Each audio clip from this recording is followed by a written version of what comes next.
Hi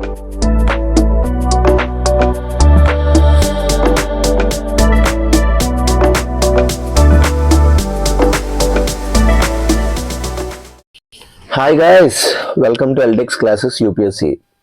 I'm your Manish Patlada, your daily Hindu analysis current affairs educator. Hope you all guys are doing good and okay. So sorry guys, నిన్న మన Hindu analysis live రాలేకపోయాను. 2 days కంటిన్యూస్గా నాకు polity classes ఉండేవన్నమాట. So దానివల్ల కొంచెం అయిపోయింది. So I have ended my classes, polity classes offline classes అయిపోయి. So ఇప్పటి నుంచి మనకి హిందూ అనాలిసిస్ ఏదైతే ఉందో రికార్డెడ్ వర్షన్లో వస్తుంది. అండ్ మేము ప్లాన్ చేస్తున్నాం, అంటే నేను ప్లాన్ చేస్తున్నాను ల్యాప్టాప్కి వెబ్ క్యామ్ పెట్టేసి డైరెక్ట్గా సురేష్ సార్ వచ్చినట్టు లైవ్ రావడానికి. You're planning that way. So అది చాలా ఫాస్ట్గా మెటీరియలైజ్ అవుతుంది. సో కొన్ని రోజులు రికార్డెడ్ వర్షన్ వస్తుంది, తర్వాత నుంచి మళ్ళీ నేను లైవ్ వచ్చి సేమ్ మనం ఎట్లా సురేష్ సార్ చేస్తారో అట్లనే నేను చేయడానికి ట్రై చేస్తాను. సో థ్యాంక్ యూ మన పాలిటీ. నన్ను కొంచెం ఎమోషనల్ అయ్యాను, కొంచెం పాలిటీ క్లాస్ వల్ల స్టూడెంట్స్ అక్కడ చాలా ఎమోషనల్ అయ్యాను, ఎందుకంటే ద బాండింగ్ విత్ దమ్ ఇవన్నీ కూడా అయినాయి కాబట్టి. సో సారీ, నిన్న మీకు కొంచెం అవ్వలేదు. సో ఇవాళ నుంచి మీకు రెగ్యులర్గా హిందూ అనాలిసిస్ అనేది వచ్చేస్తుంది అనమాట. టైంకి మార్నింగే పెట్టడానికి ట్రై చేస్తాను. సో మన ఫ్యాబులస్ ఫిబ్రవరి ఆఫర్ మీ అందరికీ తెలిసిందే. ఆఫర్ అనేది డిసెంబర్లో ఉండింది, జాన్లో ఉండింది. ఆఫర్ అనేది డిసెంబర్లో ఉండింది, జాన్లో ఉండింది. సేమ్ అదే 20% ఆఫర్ స్టూడెంట్స్ అడిగారు, ఎందుకంటే ప్రైస్ హైక్స్ అయ్యాయి ఇప్పుడు. సో దీనివల్ల సార్ మాకు కొంచెం పేమెంట్ చేయడానికి ఇబ్బంది అవుతుంది, సో మాకు కొంచెం ఏదైనా ఉంటే చూడండి సార్ అంటే, ఫ్యాబులస్ ఫిబ్రవరి ఆఫర్లో మీకు ఫ్లాట్ 20% ఆఫర్ మేము ప్రొవైడ్ చేస్తున్నాం అనమాట. On all courses across the app. మీరు 49 రూపీస్ కోర్స్ నుంచి 1 lakh రూపీస్ కోర్స్, ఎన్ని రూపీస్ కోర్స్ అయినా కొనుక్కోండి, you will get flat 20% of on all courses అనమాట. సో ఇది మన ఫ్లాగ్షిప్ కోర్సెస్ నుంచి basic NCERT courses as well as basic materials ఏవైతే ఉంటాయో వాటి మీద కూడా మీకు ఈ 20% ఆఫర్ ఏదైతే ఉందో అది మీకు అవైలబుల్ ఉంటుంది. So request each and every one those who are planning to buy Eltex classes, ఎవరైతే ఉన్నారో courses, so you all guys can purchase our courses anamata in our LTX classes app, or you can contact the number that has been provided below. So number contact chesesi ma'am ki adagొచ్చు, ఎందుకంటే ఈ offer ఏదైతే మీరు చూస్తున్నారో it is valid only till February 28th. So February 28th తర్వాత మళ్ళీ మీకు offers అనేవి ఉండవు అనమాట. So request each and every one to contact this number 7893899553.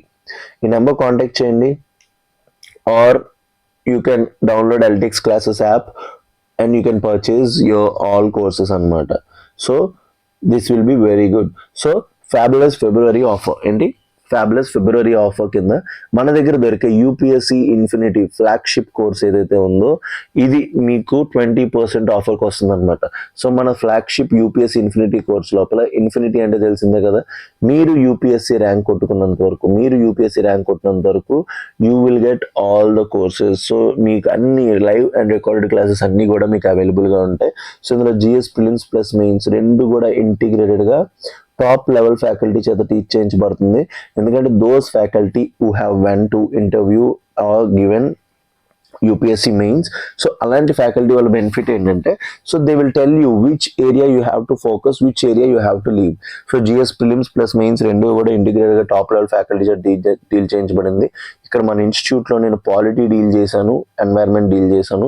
All recorded classes are available, up to date మీ గురించి కరెంట్ అఫైర్స్ మొత్తం update చేసి పెట్టాను. So request each and every one to consider buying Eltex classes. Second, NCERT foundation toppers videos చూస్తే ప్రతి ఒక్క topper మీకు ఏం సజెస్ట్ చేస్తారు, purchase and buy NCERTs and study and start your preparation అంటే, ఎందుకంటే NCERTs are the foundation for your UPSC preparation అనమాట. So basic UPSC aspirant నుంచి ఎక్స్పెక్ట్ చేసేది ఏంటంటే NCERT level proficiency.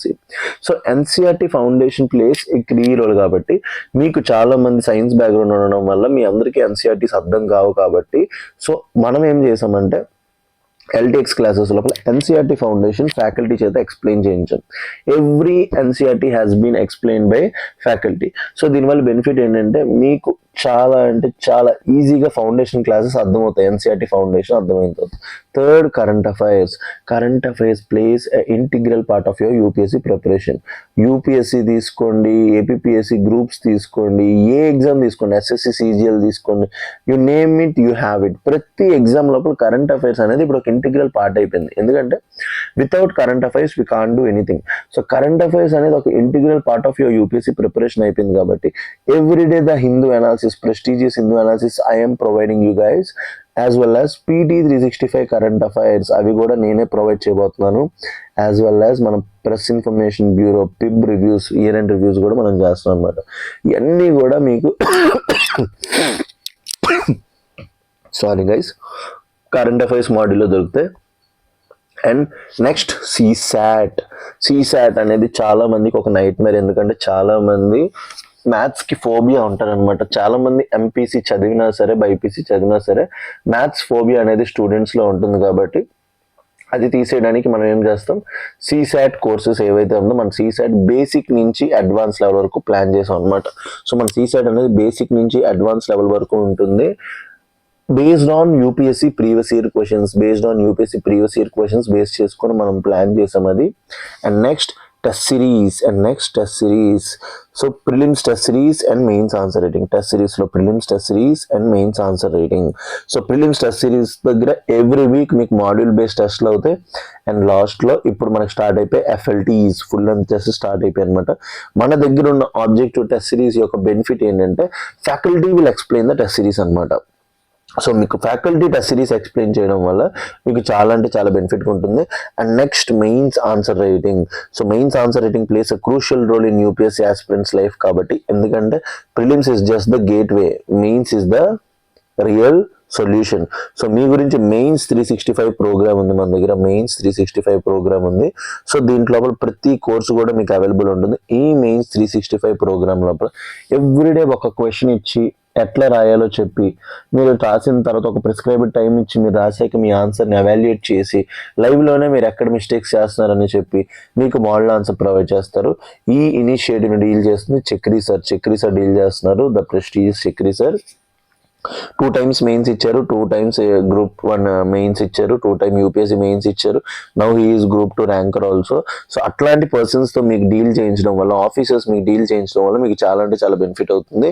So fees of this UPSC Infinity course ఏదైతే ఉందో మన దగ్గర 80,000, but with 20% offer you will get for 64,000 only. But with 20% offer you will get for around 64,000 only. And life time వ్యాలిటీ కూడా దొరుకుతుంది అనమాట. So ఈ అన్ని courses, ఈ యూపీఎస్సీ ఇన్ఫినిటీ కోర్స్ ఏదైతే ఉందో now available in Telugu medium also. ఎందుకంటే తెలుగు మీడియం ఆస్పిరెంట్స్ కూడా చాలా మంది యూపీఎస్సీ ప్రిపేర్ అవుదాం అనుకుంటున్నారు. సో మీ అందరి కోసం తెలుగు మీడియంలో పెట్టాం. సేమ్ అదే ఇంగ్లీష్ మీడియం ఫ్యాకల్టీ, సేమ్ అదే ఇంగ్లీష్ మీడియం కంటెంట్ మీకు తెలుగులోకి వస్తుంది అనమాట. బెస్ట్ ఫ్యాకల్టీ, బెస్ట్ కంటెంట్ మనం తీసుకొని వస్తున్నాం. తెలుగు మీడియం అందుబాటులో కలదు. ఎకానమీ ఇక్కడ సురేష్ సార్ చెప్తారు, ఇంగ్లీష్ మీడియం అక్కడ అదే, జియోగ్రఫీ ప్రసాద్ సార్ అక్కడ అదే. సో ఎవ్రీవేర్ ఏదైతే ఇక్కడ ఇంగ్లీష్ మీడియం ఫ్యాకల్టీ డీల్ చేస్తున్నారో అక్కడ కూడా అదే సేమ్ ఫ్యాకల్టీ డీల్ చేస్తున్నారు. So contact this number 7893899553. Bharathi ma'am ఉంటారు, పిక్ చేస్తారు. She will answer all your queries అనమాట. So offline classes available in Vizag. మన ఎల్టెక్స్ క్లాసెస్ ఆఫ్లైన్ క్యాంపస్ వైజాగ్లో ఉంది. Air condition classrooms, digital boards available ఉంటుంది అనమాట.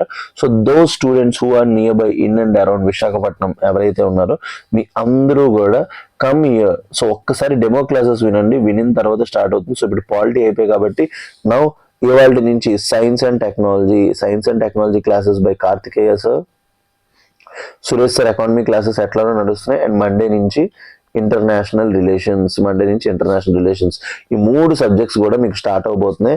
So it will be a game changer. చాలా మంది ఎస్ఎన్టీ లోపల చాలా మంది స్ట్రగుల్ ఫేస్ చూస్తుంటారు కాబట్టి Karthikeya sir is going to deal your SNT అనమాట this year. So I request each and every one, మీ అందరికీ కూడా download LTX classes app and purchase our courses. So same APPSC group 1, APPSC group 2 మొన్న results వచ్చాయి కాబట్టి కొత్త notifications రాబోతున్నాయి. So fabulous February offer కింద APPSC గ్రూప్ 1 ఇన్ఫినిటీ కోర్స్ అనేది కూడా మీకు కంప్లీట్ ఆఫర్ ఉంది. So everything live plus recorded classes ఏవైతే ఉన్నాయో మీకు అవైలబుల్గా ఉంటుంది. ఇందులో complete syllabus coverage, NCERT foundation, prelims test series, current affairs, mains answer writing. So APPSC group 1 infinity మీకు 70,000కి వస్తుంది. With with 20% off you'll get for 56,000 and lifetime validity. So offline classes are available in విశాఖపట్నంలో offline classes ఉన్నాయి. So contact this number 7893899553. ఈ number contact చేయండి. Bharati ma'am will be there. She'll pick all your queries and explain you. So APSC group 1 Infinity Telugu మీడియంలో కూడా ఉంది. చాలా మంది తెలుగు మీడియంలో ప్రిపేర్ అవుతుంటారు. సో ఇక్కడ మీకు తెలుగు మీడియంలో బెస్ట్ ఫ్యాకల్టీ కంపేర్డ్ టు బయట ఉండే ఫ్యాకల్టీ కన్నా దొరుకుతారనమాట. So request each and every one. So same fabulous February offer లోపల మీకు group 2 infinity APSC group 2 infinity కూడా లైవ్ ప్లస్ రికార్డెడ్ క్లాసెస్ అనేవి మీకు అవైలబుల్ ఉంటాయి. Complete classes current affairs and test series ఏంటి complete classes current affairs and test series మీకు అవైలబుల్గా ఉంటుంది. 35,000 28,000కే వస్తుంది అనమాట. చాలా అంటే చాలా మంచి ఆపర్చునిటీ. లైఫ్ టైమ్ గ్రూప్ 2 చాలా మంది లాంగ్ టర్మ్ గ్రూప్ 2 ప్రిపేర్ అవుతుంటారు. ఇలాంటి వాళ్ళకి అందరికీ బెనిఫిట్ అనమాట. సో పర్సనల్లీ ఇందు లోపల సైన్స్ అండ్ టెక్నాలజీ ఏదైతే టెస్ట్ సిరీస్ ఉందో నేను డీల్ చేయబోతున్నా మీకు చాలా అంటే చాలా బెనిఫిట్ అవబోతుంది. So contact this number 7893899553. ఆ నెంబర్ కాంటాక్ట్ చేయండి. You'll get all the details about the course. And last మనం ప్రెస్టీజియస్గా లాంచ్ చేసిన APSC group 2 test series. APSC group 2 test series ఏదైతే ఉందో మనం లాంచ్ చేస్తున్నాం. ఎవ్రీ సండే టెస్ట్ మీకు ఎవ్రీ సండే టెస్ట్లు దొరుకుతాయి. Paper explanation by UPSC faculty. Polity, history, environment, SNT, economy మీకు సురేష్ సార్ చేస్తారు. ఎన్వైర్న్మెంట్ ఎస్ఎన్టీ నేను చేస్తాం Manish sir. Polity and history కూడా యూపీఎస్సి ఫ్యాకల్టీతో మీకు ఎక్స్ప్లెనేషన్ చేయిస్తాం అనమాట. So this is not an easy option. So మీకు బెస్ట్ ఆపర్చునిటీ ఇది. So I request each and every one మీ అందరికీ కూడా నేను రిక్వెస్ట్ చేస్తాను. Test series going to be the top level. Next time మీ అందరినీ ర్యాంకర్స్గా తీర్చిదిద్దే బాధ్యత మాదనమాట. సో మీకు complete 1 year lifetime validity వస్తుంది. So available in English medium as well as Telugu medium as well. So contact this number 7893899553. So UPSC faculty మీకు test series explain చేయడం వల్ల బెనిఫిట్ ఏంటంటే మీకు ప్రతి కాన్సెప్ట్ కూడా బేసిక్స్ నుంచి అడ్వాన్స్ లెవెల్ వరకు కవర్ అవుతుంది అనమాట. So download our Eltex classes app download చేసుకోండి. You will get to know about all courses. Okay, the articles which you are going to discuss today. First, as multilateralism erodes, India must reframe its foreign policy. So multilateralism అంటే ఏంటి ప్రతిదీ కూడా తెలుసుకుందాం. అది eroded అవుతుందంటే India must reframe its foreign policy అండి. Second, the hidden cost of insurance distribution. So ఈ 2 articles GS2 GS3 mains perspective. Third, retail inflation at 2.75%, new consumer price index with 2024 as base year. So దీని గురించి ఒక mains article చేస్తాను, మళ్ళీ ఇప్పుడు prelims లో చేస్తాం. Fourth, defence acquisition council clears purchase of 114 Rafales for IAF and 6 P-8I Poseidon drones అంటారనమాట, aircrafts అంటారనమాట, అవి for navy. Next, Modi to inaugurate new prime minister office and central secretariat buildings today. So Modi inaugurate చేయబోతున్నారు. Sixth, BNP secures landslide victory in Bangladesh. So Bangladesh లోపల మీకు తెలిసిందే షేక్ హసీనా వచ్చిన తర్వాత, షేక్ హసీనాని వాళ్ళు బయటకు పంపించేసిన తర్వాత ఆఫ్టర్ హర్ ఎగ్జిట్, సో ఇప్పుడు బిఎన్పి ఇంటరిమ్ గవర్నమెంట్ తర్వాత ఇప్పుడు మనం BNP secures a landslide victory in Bangladesh. Next, Quad, a very important platform, India an active participant. So Quad అనేది ఇండియాకి చాలా చాలా ఇంపార్టెంట్, ఎందుకంటే మన SAGAR security and growth for all in the region, మెయిన్గా ఇండియన్ ఓషన్ రీజన్ లోపల ఇండియాని ఒక డామినెంట్ పవర్ కింద ప్రొజెక్ట్ చేయడానికి క్వాడ్ అనేది చాలా హెల్ప్ అవుతుంది అనమాట. Eighth, telecom service providers do not own spectrum. So telecom service providers అనేవాళ్ళు స్పెక్ట్రమ్ ఓన్ చేయరు అని ఎవరు చెప్తున్నారంటే సుప్రీంకోర్టు చెప్తుంది. And ninth, RBI issues draft circular on revise guide lines for lead bank scheme. So అసలు ఈ లీడ్ బ్యాంక్ స్కీమ్ అంటే ఏంటి ప్రతిదీ కూడా తెలుసుకున్నాం. సో చూసారు కదా, the articles which we have chosen for today's analysis are very very technical and comprehensive. ప్రతి ఆర్టికల్ని కూడా మీకు టాప్ లెవెల్లో తీసుకొని రావడానికి మనం ఎఫర్ట్స్ పెడుతున్నాం అనమాట. So I request each and every one, మీరు అందరూ కూడా మంచిగా నోట్స్ చేసుకోండి. సో మంచిగా నోట్స్ చేసుకుని మీ యొక్క కరెంట్ అఫైర్స్ ప్రిపరేషన్ ముందుకు తీసుకెళ్ళండి. సో కొన్ని రోజులు ఇది ఉంటుంది. After that I will also start to come live as Suresh sir అనమాట. సో మన ఫ్యాబులస్ ఫిబ్రవరి ఆఫర్ కానీ, యూపీఎస్సీ ఇన్ఫినిటీ కానీ, గ్రూప్ 1 ఇన్ఫినిటీ కానీ, గ్రూప్ 2 ఇన్ఫినిటీ కానీ, అన్ని టెస్ట్ సిరీస్ కానీ అన్నిటి మీద కూడా మీకు 20% ఆఫర్ ఉంది. So request each and every one, so those who are watching analysis to consider buying Eltex classes అనమాట. సో అదే నా యొక్క ఇది అనమాట రిక్వెస్ట్ అనమాట. So let's get started with our analysis.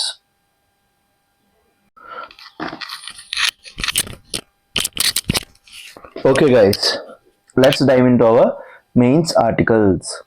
So first mains article చూసుకుంటే, as multilateralism erodes, India must reframe its foreign policy.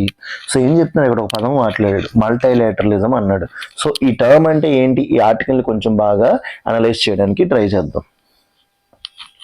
So terms: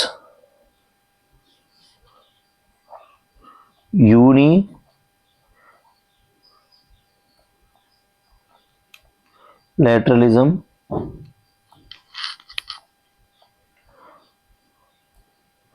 multilateralism.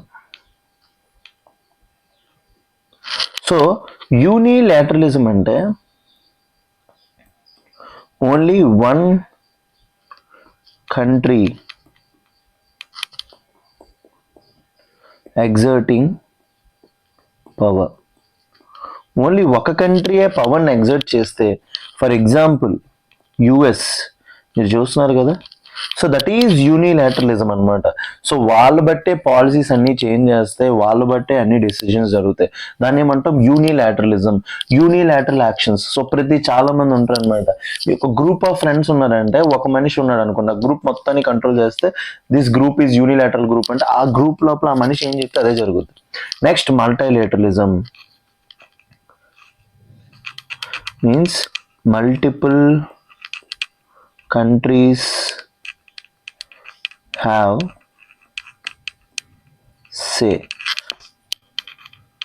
Example G20, WTO. ఈ ఆర్గనైజేషన్స్ అన్ని చూసుకుంటే పవర్ అనేది ఒక కంట్రీలో లేదు. సో డిఫరెంట్ కంట్రీస్ చేతిలో ఉంది కాబట్టి దాన్ని ఏమంటాం, మల్టీలేటరలిజం అంటాం. సో ఇక్కడ ఆథర్ ఏం చెప్తున్నాడు, యాజ్ మల్టీలేటరలిజం ఎరోడ్స్ అన్నాడు. ఇక్కడ మల్టీలేటరలిజం ఏమవుతుందంట, ఎరోడ్ అవుతుందంట. India must reframe its foreign policy. India ఏం చేయాలంట, రీఫ్రేమ్ ఇట్స్ ఫారెన్ పాలసీ అంటున్నాడు. So basically author is talking about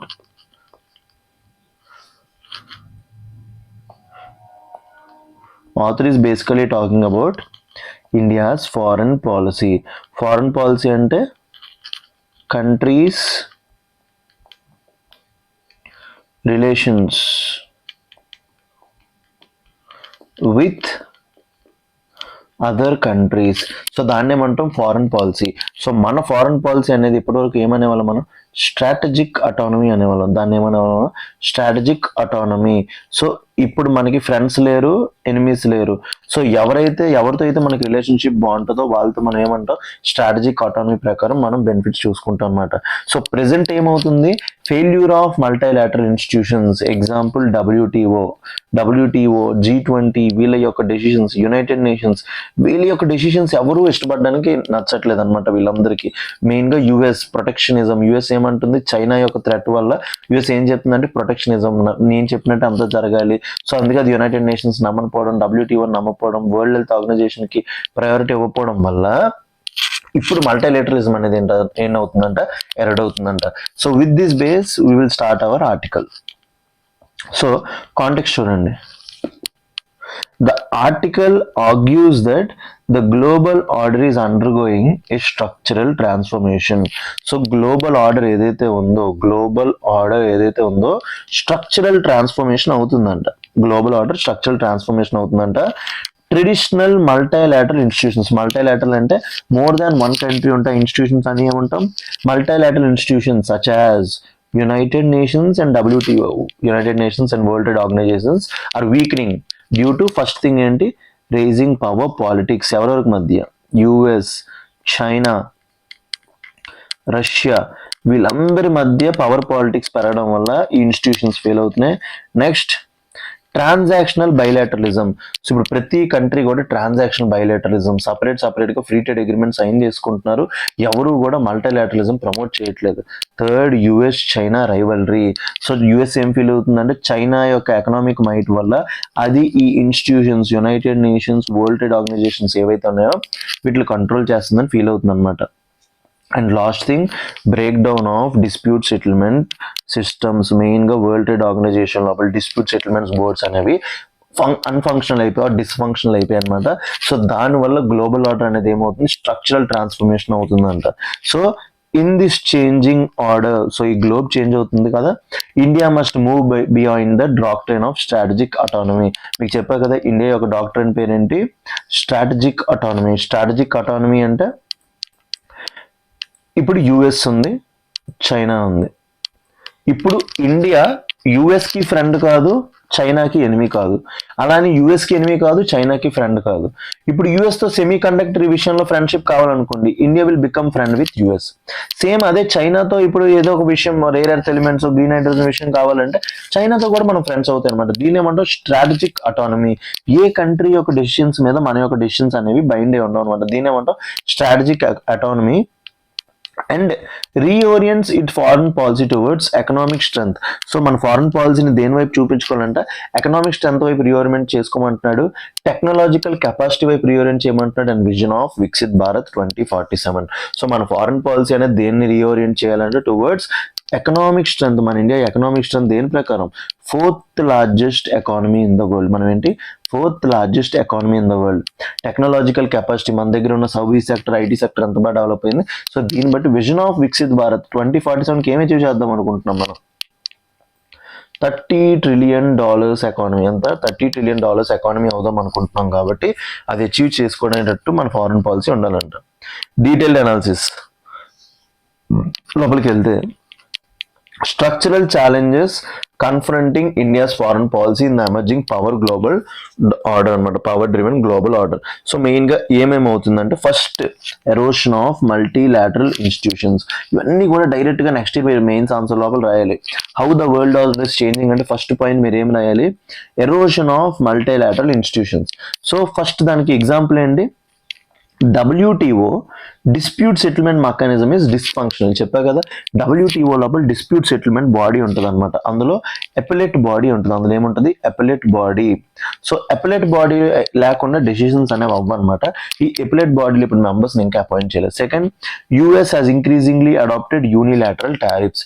so multilateralism అంటే ఏంటి, అందరు కంట్రీస్ కలిపి డెసిషన్ తీసుకుంటే దాన్ని ఏమంటాం, మల్టీలాటరలిజం. ఇప్పుడు యూఎస్ ఏం చేస్తుంది, ఇండియా మీద 50% టారిఫ్ వేసింది. ఎందుకు, ఇండియా రష్యాతో ట్రేడ్ చేస్తున్నందుకు. ఇరాన్ మీద టారిఫ్స్ వేస్తుంది, ప్రతి కంట్రీ మీద వేస్తుంది. సో ఎవరి మీద డెసిషన్స్ లేకుండా డైరెక్ట్ గా యూఎస్ తనంతటి తాను బిహేవ్ చేస్తుంది. కాబట్టి this is one of the reason multilateral institutions are failing. Third ఏంటి, China has built alternative institutional frameworks. So China తనకంటూ తాను డిఫరెంట్ ఇన్స్టిట్యూషనల్ ఫ్రేమ్వర్క్స్ క్రియేట్ చేసుకుంది.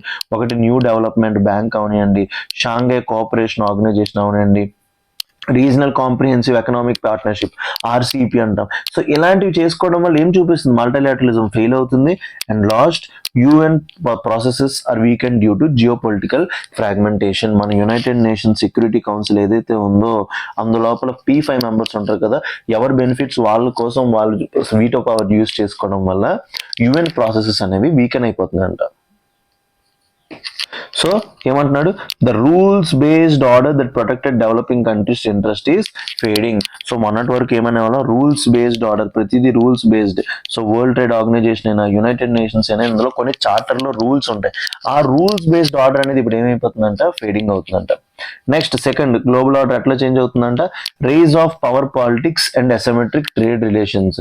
సెకండ్ ఏం జరుగుతుంది, rise of power politics and asymmetric trade relations. So example ఏంటి, example ఏంటి, America first policies imply reciprocal tariffs and pressure. So first, rise of power politics and asymmetric trade relations లోపల ఇప్పుడు America ప్రతిసారి ఏమంటుంది, America first అనడం వల్ల exports తగ్గించి imports పెంచుదాం అనుకుంటుంది. సో దీనివల్ల ఏంటి, రెసిప్రోకల్ టారిఫ్స్, ప్రెషర్స్ పెరుగుతున్నాయి. Next, bilateral trade frameworks increasingly reflect power asymmetry. So bilateral frameworks, ఇప్పుడు యూఎస్ ఎవరితోనైనా రిలేషన్ సైన్ చేసుకున్న, చైనా ఎవరితోనైనా రిలేషన్ సైన్ చేసిన ఏంటి, బైలాటరల్ ట్రేడ్ ఫ్రేమ్వర్క్స్ అనేవి ఎసిమెట్రీ చూపిస్తున్నాయి అనమాట. ఒకవైపు లార్జర్ కంట్రీ ఉంటుంది, ఇంకొక వైపు స్మాలర్ కంట్రీ ఉండడం, వీళ్ళకి ఎక్కువ బెనిఫిట్స్ వస్తున్నాయి, వీళ్ళకి తక్కువ వస్తున్నాయి. Third, US China rivalry restructure supply chains and alliances. So చాలా వరకు ఇన్స్టిట్యూషన్స్ ఎట్లా అయిపోయింటే అయితే యూఎస్ బేస్డ్ ఇన్స్టిట్యూషన్స్ లేదా చైనా బేస్డ్ ఇన్స్టిట్యూషన్స్ అనమాట. సో సప్లై చైన్స్ అనేవి కంప్లీట్ గా డైవర్స్ అయిపోయాయి. సో దీనివల్ల ఇండియాకి ప్రాబ్లం ఏంటి? ఈ రైజ్ ఆఫ్ పవర్ పాలిటిక్స్, ఇన్ని యూఎస్ చైనా కొట్టుకోవడం వల్ల అంటే వల్నరబిలిటీ ఆఫ్ టారిఫ్ షాక్స్. ఎందుకు? India depends on exports to US. India depends on exports to యూఎస్కి ఎక్కువ ఎక్స్పోర్ట్స్ చేస్తాం కాబట్టి మనం ఇబ్బంది అవుతాం.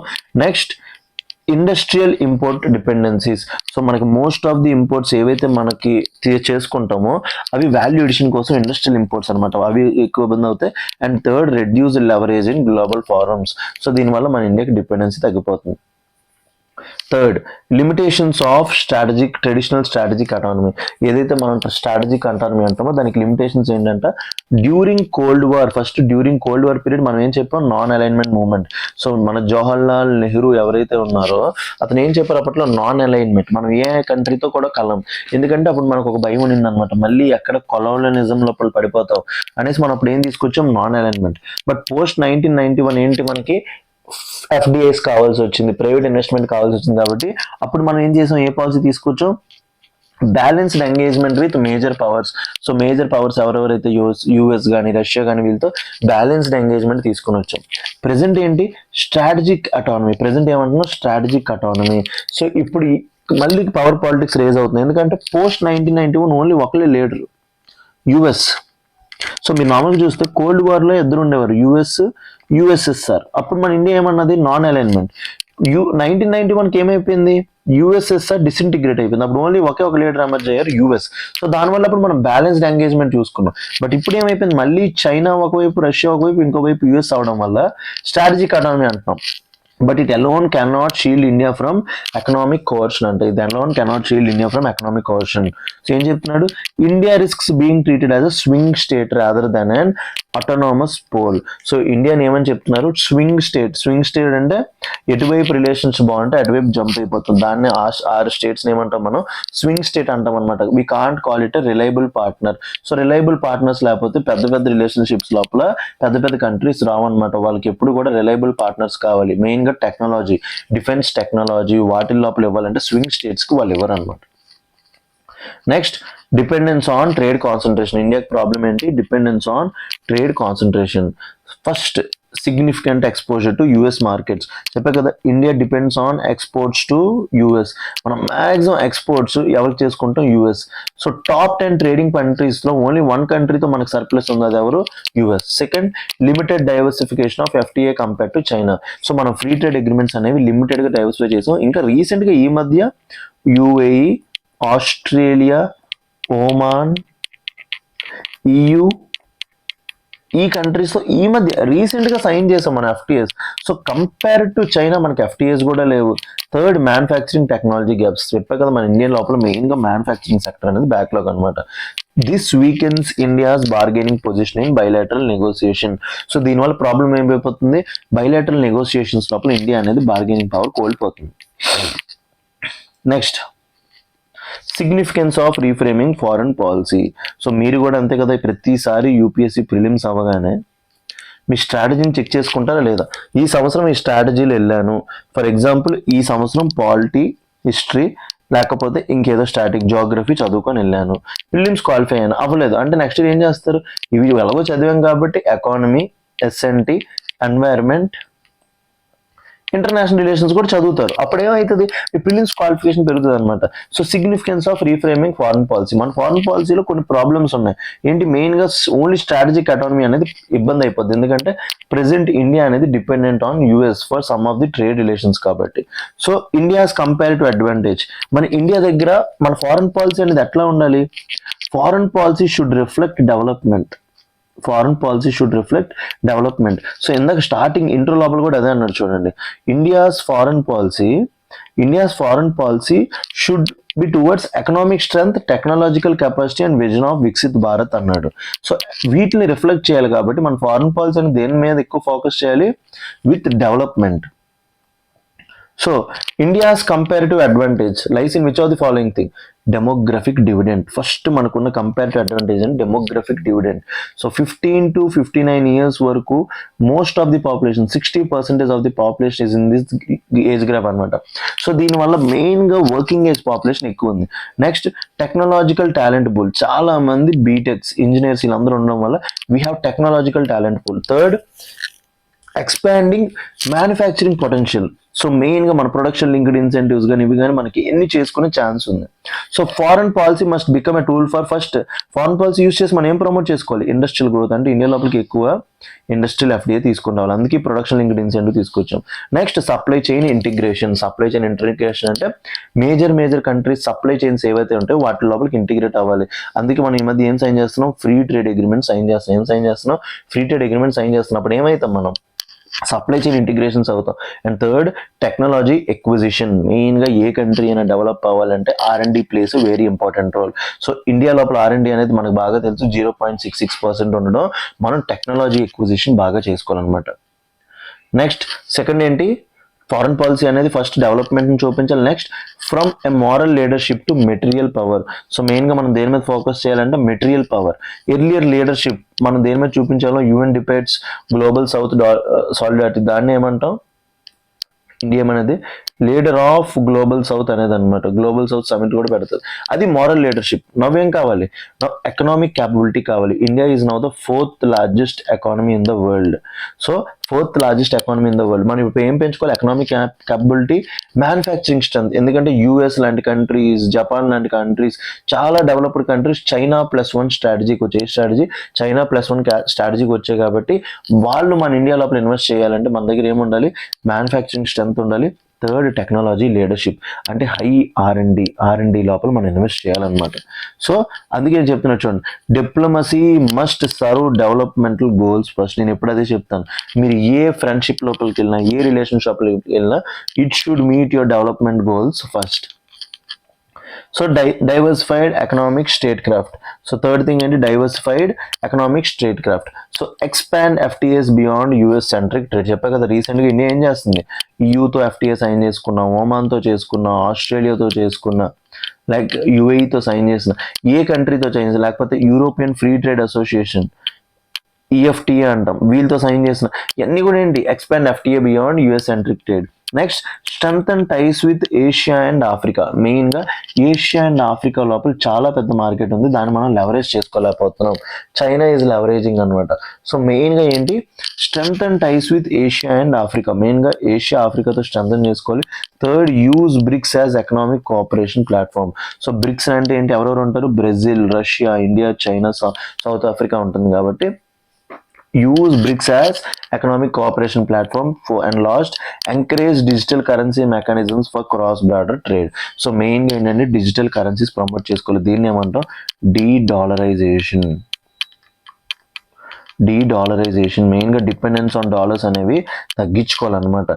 సో మెయిన్గా క్రాస్ బార్డర్ ట్రేడ్ కోసం రీసెంట్గా జరిగిన బ్రిక్స్, ఈ సంవత్సరం జరగబోయే బ్రిక్స్ సమిట్ యొక్క థీమ్ కూడా అదే, మెయిన్గా డిజిటల్ కరెన్సీస్ ఏవైతే ఉంటాయో వాటి లోపల క్రాస్ బార్డర్ ట్రేడ్ చదవాలని. So economic diplomacy become central to geopolitical positioning అంటున్నారు చూడండి. సో నేను ఎప్పుడు కూడా ఇదే బిలీవ్ చేస్తాను, మన దగ్గర డబ్బులు ఉంటే ఎవడైనా వచ్చి సలాం కొడతాడు. So economic diplomacy become central to geopolitical positioning అనమాట. సో వే ఫార్వర్డ్ లోపల ఏమేమి ఫోకస్ చేయాలి, బిల్డ్ ఎండోజినస్ క్యాపబిలిటీస్. ఎండోజినస్ అంటే వేరే కంట్రీస్ మీద డిపెండ్ అవ్వకుండా మనం బిల్డ్ చేసుకోవాలి. మెయిన్గా బిల్డ్ చేయాలంటే ఏం చేయాలి, invest in artificial intelligence, cyber security and semi conductors. వీటిని ఏమంటాం మనం, ఎమర్జింగ్ టెక్నాలజీస్ అంటాం. So invest in AI, cyber security, semi conductors. Next strengthen manufacturing eco system. మన ఇండియా లోపల మెయిన్గా ఏం కావాలి, మనకి మ్యానుఫ్యాక్చరింగ్ ఎకో సిస్టమ్ కావాలి కాబట్టి PLI, production linked incentive, capital expenditure మొత్తం కూడా ఇక్కడ ఖర్చు పెట్టాలి. Third enhance export competitiveness. మన గూడ్స్ యొక్క కాస్ట్ని తగ్గించాలి, అంటే productivity has to be increased. ఏం ఇంక్రీజ్ చేసుకోవాలి, productivity has to be increased. Second diversify trade partnerships. So మెయిన్గా US మీద డిపెండ్ అవ్వకుండా మనం ఏం చేయాలి, డైవర్సిఫై ట్రేడ్ పార్ట్నర్షిప్స్. అందుకోసం expand FTAs with global south. మెయిన్గా డెవలపింగ్ కంట్రీస్ ఏవైతే ఉన్నాయో, గ్లోబల్ సౌత్ కంట్రీస్ ఉన్నాయో, వీళ్ళతో ఏం చేయాలి, మనం FTAs సైన్ చేసుకోవాలి. Reduce excessive Reliance on single major power. మెయిన్గా US మీద ఎక్కువ డిపెండెన్స్ ఉండకూడదు. Third integrate into alternative supply chains. మెయిన్గా ఏషియాని, ఆఫ్రికాని, ఈ రెండింటిని లెవరేజ్ చేయాలి అలాంగ్ విత్ EU, ఎందుకంటే EU లోపల ట్రెడిషనల్ ప్రాక్టీషర్స్ని అలౌ చేస్తారు, లేకపోతే వాళ్ళకి మన యొక్క రెన్యూబుల్ ఎనర్జీ కావాలి, అన్నీ కావాలి కాబట్టి. Next strategic balancing. సో ఇప్పుడు యూఎస్ మీద ఫోకస్ చేసుకొని నేను వదిలేకూడదు. Maintain ties with US, Russia and Europe, అందరినీ చూసుకోవాలి. Engage China pragmatically while protecting national interest. So చైనాకి ఈ పాయింట్ మీరు ఎప్పుడు రాయాలన్నమాట. చైనా గురించి ఎప్పుడు వచ్చినా సరే ఈ పాయింట్ రాయండి. You should not leave China or you should not corner China. China అనేది మన డెవలప్మెంట్కి అవసరం, మీకు నచ్చినా నచ్చకపోయినా అదే reality. So engage China pragmatically while protecting national interest. And third, avoid bloc politics but strengthen issue based coalition. So bloc politics అంటే తెలుసు కదా, ఇప్పుడు యూఎస్ ఏంటంటే తానా తందానా, చైనా ఏమంటే తానా తందానా, దాన్ని ఏమంటాం బ్లాక్ పాలిటిక్స్ అంటాం. వాటిని అవాయిడ్ చేసి ఇష్యూ బేస్డ్ కోalitions. ఫర్ ఎగ్జాంపుల్, నిన్న యునైటెడ్ నేషన్స్ సెక్యూరిటీ కౌన్సిల్ అనేది ఆర్టిఫిషియల్ ఇంటెలిజెన్స్ మీద ఉన్న థ్రెట్స్ గురించి ఒక కమిటీ వేసింది. దాన్ని యూఎస్ అపోజ్ చేసింది, బట్ ఇండియా సపోర్ట్ చేసింది. ఎందుకు? ఆర్టిఫిషియల్ ఇంటెలిజెన్స్కి ఇప్పుడు మారాలిటీ అవసరం అనమాట. సో ఇష్యూ బేస్డ్ కోalition, ఏదైతే ఇష్యూ ఉందో గ్లోబల్ సౌత్ ఉన్నప్పుడు చైనాతో టైప్ అవుతాం, ఎందుకంటే యూఎస్ అనేది గ్లోబల్ నార్త్ డెవలప్డ్ కంట్రీస్ చెందింది కాబట్టి. సో ఇష్యూ బేస్డ్ కోalition కావాలి. Next reorient neighbourhood policy. Next ఏంటి? Reorient neighbourhood policy. So economic integration in South Asia, మెయిన్గా ఏంటి? Economic integration in South Asia, మెయిన్గా explore trade divine encouragement methods. అంటే మన SAARC, BIMSTEC ఏవైతే ఉన్నాయో, సార్క్, మన బీమ్స్టెక్ ఇవన్నీ ఉన్నాయి కదా, వీటిని మళ్ళీ ప్రమోట్ చేయాలన్నమాట. అదే చెప్పాను, economic integration in South Asia, explore trade divine encouragement models. So ఇవన్నీ కూడా చూడండి, ఫారెన్ పాలసీలు ఇవన్నీ కూడా చాలా important. Next, redefine strategic autonomy. So strategic autonomy ఏదైతే అంటామో దాన్ని ఏం చేయమంటున్నాడు? రీడిఫైన్ చేయమంటున్నాడు. Strategic autonomy must evolve into development centric autonomy aligned with Viksit Bharat 2047.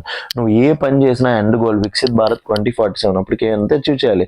$30 trillion economy achieve చేయాలి, కాబట్టి దాంతో నువ్వు లింక్ చేసుకోవాలి. That is very very important. Conclusion. So conclusion ఏం చెప్తున్నాడు? క్వశ్చన్ లోపలికి వస్తాం. The erosion of multilateral signals a shift of rules based order to power based diplomacy.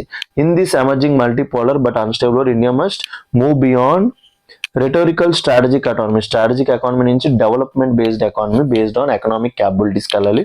Build and economic and technological power. Third, diversify partnerships, అంటే ఎక్కువగా వేరే countries FTA sign చేసుకోవాలి. Mainly focus on Asia and Africa and EU. Next, align foreign policy with long term national development goals, దాన్ని ఏమంటాం? Viksit Bharat.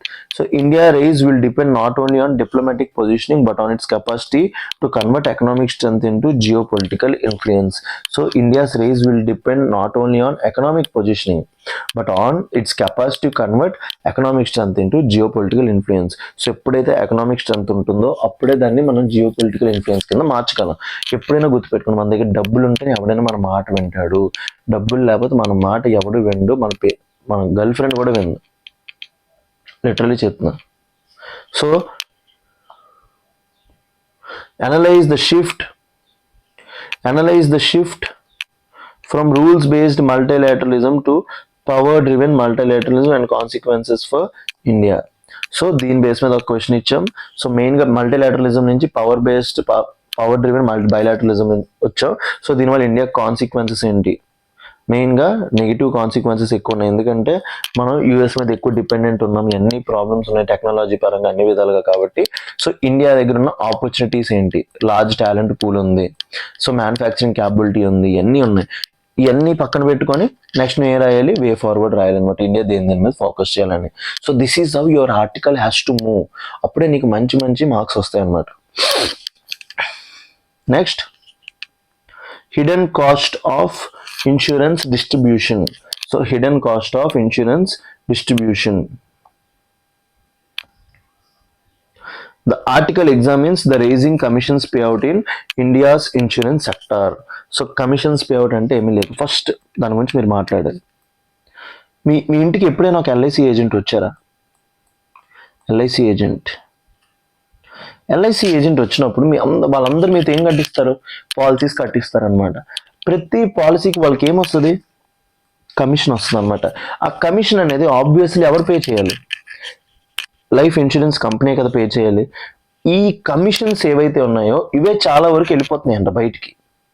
So ఇది మంచి trend కాదు. ఇలా కమిషన్స్కి ఎక్కువ డబ్బులు వెళ్ళిపోతే ఇన్సూరెన్స్ సెక్టర్ లోపల డబ్బులన్నీ మ్యాక్సిమం ఎవరికి యూజ్ అవుతాయి, కమిషన్ ఏజెంట్స్కి వెళ్ళిపోతున్నాయి, పీపుల్కి యూజ్ అవ్వట్లేదు అనేసి ఆర్టికల్ అనమాట. నాకు చాలా చాలా బాగా అనిపించింది. ఇది ఒక కొత్త యాంగిల్. ఇన్సూరెన్స్ సెక్టర్లో వన్ ఆఫ్ ది ప్రాబ్లమ్ కింద చూపించవచ్చు మనం. So the article examines the rising commission payouts in India's life insurance sector, highlighting structure distortions in the distribution channels. మెయిన్గా ప్రాబ్లమ్స్ ఏమున్నాయి, it compares public sector insurance companies అనేవి. First public sector లోపల main famous ఎవరు, life insurance company with private insurance and raises concerns about concentration of bargaining power. So concentration of bargaining power in distribution networks. మెయిన్గా banks వీళ్ళు ఉన్నారు కదా, వీళ్ళ దగ్గరికి చాలా కస్టమర్స్ వస్తారు కాబట్టి వీళ్ళకే చాలా కమిషన్స్ వెళ్తున్నాయి అంట. Particularly bancassurance and corporate intermediaries. So maximum insurance డబ్బులు ఎవరు లాగేస్తున్నారు, ఈ ఎవరైతే కమిషన్ ఏజెంట్స్ ఎవరు ఉన్నారంట, bancassurance and corporate intermediaries. So వీళ్ళ గురించి ఆర్టికల్ రాశారు అనమాట.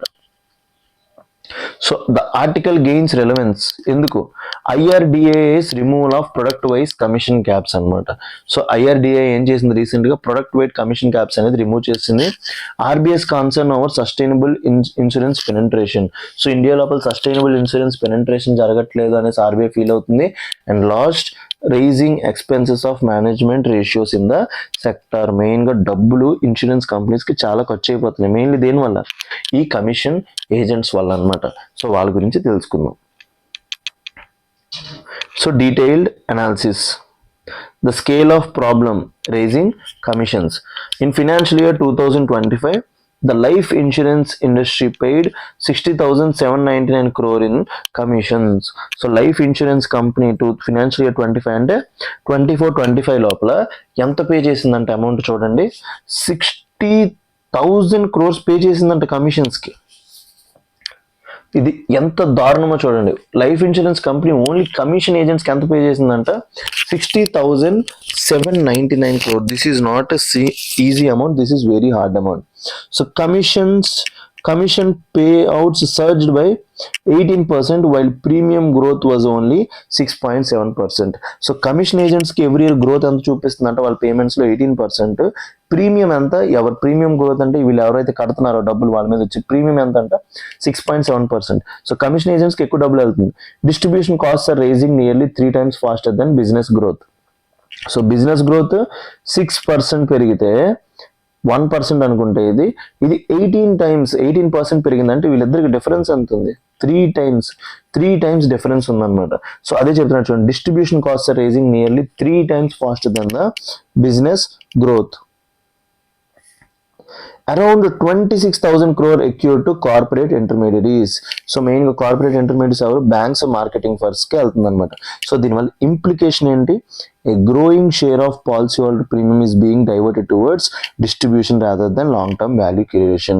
సో మన డబ్బులు ఏదైతే మనం ఇన్సూరెన్స్ కోసం గడుపుతున్నామో అందులో మ్యాక్సిమం షేర్ ఆఫ్ డబ్బులు ఎవరికి వెళ్ళిపోతున్నాయి అంట, ఈస్ డైవర్టెడ్ టువర్డ్స్ డిస్ట్రిబ్యూషన్. మెయిన్గా ఈ కమిషన్ ఏజెంట్స్కి వెళ్ళిపోతున్నాయి అంట, rather than long term value creation. Public versus private insurance a structural divergence. So LIC's model ఏంటి, sources nearly 95% of the business through agency force. So LIC agents ఉంటారు, వాళ్ళ ద్వారానే business వస్తుంది అనమాట.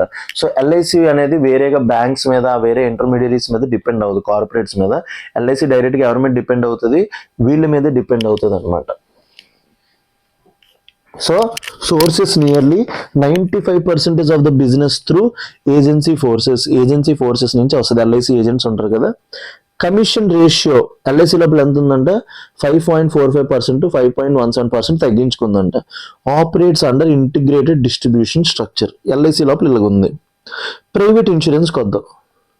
సో ప్రైవేట్ ఇన్సూరెన్స్ కంపెనీస్ ఉంటాయి కదా, ICICI, Lombard, ఇవన్నీ ఉంటాయి కదా, ఇవన్నీ కూడా private insurance companies depend heavily on bancassurance. మెయిన్గా దేని డిపెండ్ అవుతాయి, బ్రోకర్స్ మీద, మార్కెటింగ్ ఫర్మ్స్ మీద, బ్యాంక్ అష్యూరెన్స్ మీద, బ్యాంక్స్ మీద.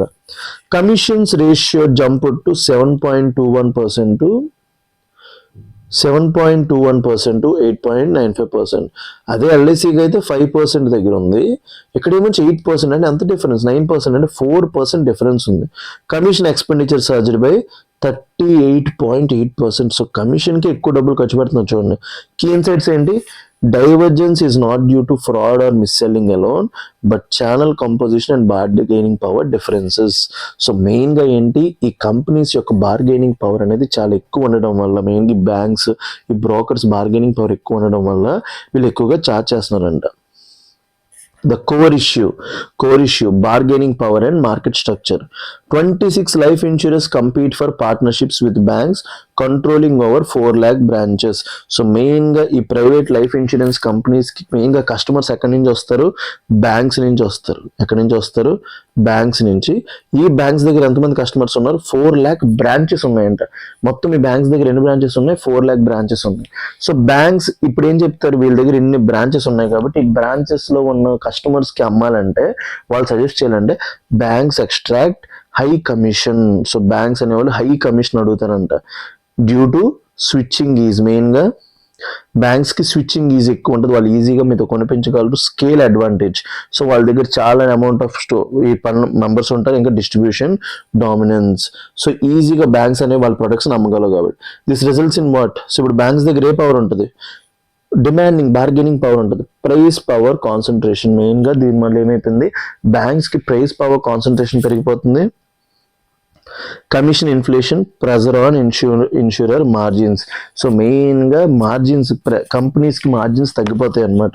వీళ్ళు ఇన్సూరెన్స్ కంపెనీస్ ఎక్కువ తీసుకుంటాయి అనమాట. So this article calls this a market structured issue. Article దీన్ని ఏమని పిలుస్తుంది? Market structure issue, not merely agent misconduct problem. So దీన్ని ఏం చెప్తుంది? మార్కెట్ ఇష్యూ లోపల ఉంది. మెయిన్గా 4 lakh బ్రాంచెస్ మొత్తం అందరూ బ్యాంక్స్ మీద, బ్రోకర్స్ మీద డిపెండ్ అవడం వల్ల ఇన్సూరెన్స్ కంపెనీస్ ఈ ప్రాబ్లం వస్తుంది అనమాట. Next regulatory shift. IRDA's commission liberalisation. IRDA కూడా ఏం చేసింది? Earlier product wise commission caps ఉండేవంట. ఫర్ ఎగ్జాంపుల్ ఇన్సూరెన్స్ లోపల 2 types ఉంటాయి. General insurance, life insurance. Life insurance అంటే మన లైఫ్కి ఇన్సూరెన్స్ చేస్తారు. జనరల్ ఇన్సూరెన్స్ అంటే మీ డివైజెస్కి, ఫోన్కి ఇన్సూరెన్స్ చేస్తారు. కార్ ఇన్సూరెన్స్, ఇవన్నీ హెల్త్ ఇన్సూరెన్స్, ఇవన్నీ కూడా ఏమంటాం? జనరల్ ఇన్సూరెన్స్ అంటాం అనమాట. సో ప్రతి ప్రొడక్ట్కి ఇన్సూరెన్స్ కమిషన్ క్యాప్స్ ఉండేవంట ముందు. దాన్ని ఏం చేసింది? ఇప్పుడు ఐఆర్డిఏ తీసేసిందంట. ప్రొడక్ట్ వైజ్ ఇన్సూరెన్స్ క్యాప్ని ఏం చేసింది? తీసిందంట. Overall expense of management cap. ఇప్పుడు దాన్ని ఏం చేసింది? ప్రొడక్ట్ వైజ్ కమిషన్ క్యాప్ తీసేసి overall expenses of management cap పెట్టింది అనమాట. సో దీనివల్ల ఏం పెరిగిపోయింది? దీనివల్ల ప్రాబ్లమ్స్ చూడండి. దీనివల్ల ప్రాబ్లం ఏమైపోయింది?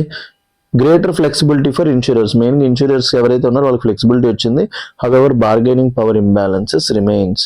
సో ఫ్లెక్సిబిలిటీ వచ్చింది ఇన్సూరెన్స్ కంపెనీస్కి, బట్ బార్గెనింగ్ పవర్ పెరిగిపోవడం వల్ల expenses earlier hidden under training or marketing now surface transparently as commissions.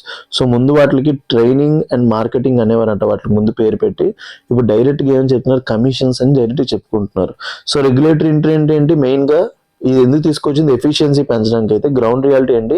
Commission escalation continuous. So IRDA ఏమంటే రెగ్యులేషన్, ఎఫిషియన్సీ పెంచడానికి తీసుకొస్తే ఈ రిఫార్మ్ని, ఇది ఇప్పుడు దీనివల్ల ఏమవుతుందంటే కమిషన్ ఎస్కలేషన్ అయిందంట. Economic consequences. పాలసీ హోల్డర్స్కి ఏంటి? మనకి ప్రాబ్లం ఏంటి? Lower surrender value. సో కమిషన్కి ఎక్కువ వాల్యూ వెళ్ళింది అనుకోండి, సో మనకి lower surrender value, higher effective cost of insurance. మన కమిషన్ ఏజెంట్స్ పే మన జోబు నుంచి కదా తీస్తాడు. So higher effective cost of insurance, value leakage over long term. So value leakage over long term జరుగుతుంది అనమాట. Next for industry. నెక్స్ట్ ఏంటి? For industry. ఇండస్ట్రీకి ఏంటి? Margin compression. ఇండస్ట్రీకి ప్రాబ్లం ఏంటి? Margin compression. మెయిన్గా ఇండస్ట్రీస్ కూడా profits Rao. Reduced capital availability for expansion. ఎందుకంటే మొత్తం డబ్బులు ఎవరు తీసుకుంటున్నారు? Commission agents. Weakening of long term sustainability. So ఇండస్ట్రీకి బెనిఫిట్ లేదు, ఇన్సూరర్స్కి ఇండస్ట్రీ లేదు, పాలసీ హోల్డర్స్కి ఇబ్బంది లేదు. For financial inclusion. దీనివల్ల ఏంటి? కాస్ట్ పెరిగిపోవడం వల్ల చాలా మంది జాయిన్ అవ్వరు. Insurance penetration decline from 4% to 3.7% of GDP. So one of the main issue India లోపల ఇన్సూరెన్స్ పెనెట్రేషన్ జరగట్లేదు అంటే కాస్ట్ బాగా పెరిగిపోతే ఎవరు కొనుక్కుంటాడు ప్రొడక్ట్? సో ప్రొడక్ట్ కాస్ట్ తగ్గించాలంటే ఫస్ట్ ఎక్కడ తగ్గించాలి? కమిషన్ లోపల ఫస్ట్ థ్రెట్ చేయాలన్నమాట. Rising acquisition cost threaten inclusion goes అనమాట. మెయిన్గా ఈ కాస్ట్ పెరిగిపోయి. So proposed remedy. Why popular remedies fall short. మెయిన్గా ప్రపోజ్డ్ రెమెడీ అంటే క్లాబ్యాక్స్ అంటే ఏంటి? ఫస్ట్ క్లాబ్యాక్ అంటే uncertain cash flows risk aversion అనమాట. సెకండ్ ఏంటి? Commissions disclosure, don't reduce bargaining power. Open architecture often worsens incentives and lost accounting reclassification, cosmetic change అంట. Core issues lies in incentive design and concentrated distribution power, not mere transparency. So ఇప్పుడు మెయిన్గా issue అనేది transparency కాదు, మెయిన్గా ఏంటి? Incentive design and concentration distribution power అంటే మెయిన్గా ఈ కమిషన్ ఏజెంట్స్ ఎవరైతే ఉన్నారో వీళ్ళు మెయిన్గా డబ్బులు లాగేస్తున్నారు. సో దాన్ని తగ్గించాలి. సో ఫస్ట్ వే ఫార్వర్డ్ ఏంటి? ఇన్సూరెన్స్ కంపెనీస్ మొత్తాన్ని రెగ్యులేట్ చేసేది ఎవరు? Insurance regulatory development authority of India. Based on RN Malhotra committee ఇది ఫామ్ అయిందనమాట. Since banks are dominant distributors, మెయిన్గా బ్యాంక్స్ ఎక్కువగా ఇప్పుడు బార్గెనింగ్ పవర్ ఉన్నారు కాబట్టి RBI must coordinate with IRDA on persistent ratios. So మెయిన్గా ఎంత రేషియోస్ ఉంచాలి, సర్వీసింగ్ స్టాండర్డ్స్, కంప్లైంట్స్ మెట్రిక్స్, ఈ మూడిట్ల మీద ఆర్బీఐ ఐఆర్డీఏ కలిపి డెసిషన్స్ తీసుకోవాలి. Next outcome based regulation, process compliance to customer outcomes, మెయిన్గా కస్టమర్కి బెనిఫిట్ అవ్వాలి. ఎక్విజిషన్ నుంచి రిటెన్షన్ అండ్ సాటిస్ఫాక్షన్, మెయిన్గా కస్టమర్ సాటిస్ఫాక్షన్ మీద చూడాలి. rational limits on acquisition costs. So containing distribution costs is essential for sustainable penetration. Cost తగ్గించడం అనేది చాలా ఇంపార్టెంట్. మెయిన్గా దేనికోసం? అప్పుడే ఇన్సూరెన్స్ పెనెంట్రేషన్ అనేది బాగా పెరుగుతుంది. ఇంక్లూజన్ ఆఫ్ లో ఇన్కమ్ హౌస్ హోల్డ్స్, అప్పుడే చాలా మంది డబ్బులు లేని వాళ్ళు, తక్కువ ఇన్కమ్ హౌస్ హోల్డ్స్ వస్తారనమాట. Next strengthen agency channels. So ఏదైతే మన లైఫ్ ఇన్సూరెన్స్ కంపెనీ యొక్క మాక్సిమం ప్రీమియమ్స్ ఎవరు వచ్చి చేస్తారు? లైఫ్ ఇన్సూరెన్స్ కంపెనీ ఏజెంట్స్ చేస్తారు కదా, ఇక్కడ కూడా అట్లనే చేయాలనుకో. Encouraging diversified distribution. సో అప్పుడు ఏమవుతుంది? ఓవర్ డిపెండెన్స్ ఆన్ వీళ్ళ మీద తగ్గించాలి. బ్యాంక్స్ బ్రోకర్స్ మీద తగ్గిస్తే వాళ్ళు కూడా తగ్గించి రేట్లు తగ్గుతారు అనమాట. Conclusion. So the article argues that raising insurance commissions are not an operational anomaly but a structural distortion in India's insurance distribution architecture. So the hidden cost దేని మీద డిపెండ్ అవుతుంది?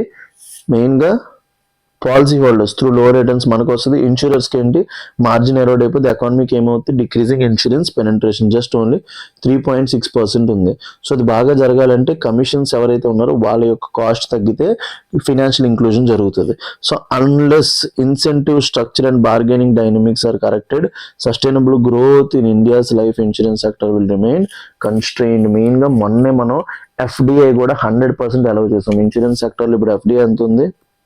ఎఫ్డిఐ కూడా 100% అలౌ చేసాం కాబట్టి ఈ టైం లోపల ఇలాంటి చిన్న చిన్న ఏవేవైతే ఉన్నాయో ఇవన్నీ కూడా సాల్వ్ చేసుకుంటే మనం ఇన్సూరెన్స్ సెక్టర్ని బాగా ప్రమోట్ చేయొచ్చు. సో దీని బేస్ మీద మీకు ఒక యూపీఎస్సీ మెయిన్స్ క్వశ్చన్ ఇచ్చారు చూడండి. Raising distribution cost in Indian insurance sector reflect structural market distortions rather than operational efficiency. So discuss ఏమంటున్నాడు? raising distribution costs in India insurance sector reflect structural market distortions rather than operational inefficiencies. Discuss అంటే so మీరు ఏం మాట్లాడాలి? మెయిన్గా dependence on brokers, banks వీళ్ళ మీద depend అవ్వడం వల్ల ఈ ప్రాబ్లమ్స్ అన్నీ వస్తున్నాయి. వీటి గురించి మాట్లాడుతూ మీ ఆన్సర్ రాయాలన్నమాట. సో ఇప్పుడైతే దీని మీద నారో బేస్డ్ క్వశ్చన్ రాదు. ఇన్సూరెన్స్ సెక్టర్ లోపల రిఫార్మ్స్ ఏమేమి చేయొచ్చు అంటే మీరు ఇది వన్ ఆఫ్ ది థింగ్, ఇది కూడా మీరు మెన్షన్ చేయొచ్చు. So this sums up our mains article. So let's dive into our prelims articles. మన ప్రిలిమ్స్ ఆర్టికల్స్ని ఇప్పుడు స్టార్ట్ చేద్దాం. Okay, let's start our prelims articles. So prelims ఆర్టికల్స్లో ఫస్ట్ ఆర్టికల్ ఏంటంటే retail inflation at 2.75% in new consumer price index with 2024 as the base year. So consumer price index అంటే ఏంటో తెలుసుకుందాం. So అందరూ కూడా కాన్సన్ట్రేషన్గా ఉండండి, నోట్స్ లోపల రాసుకోండి.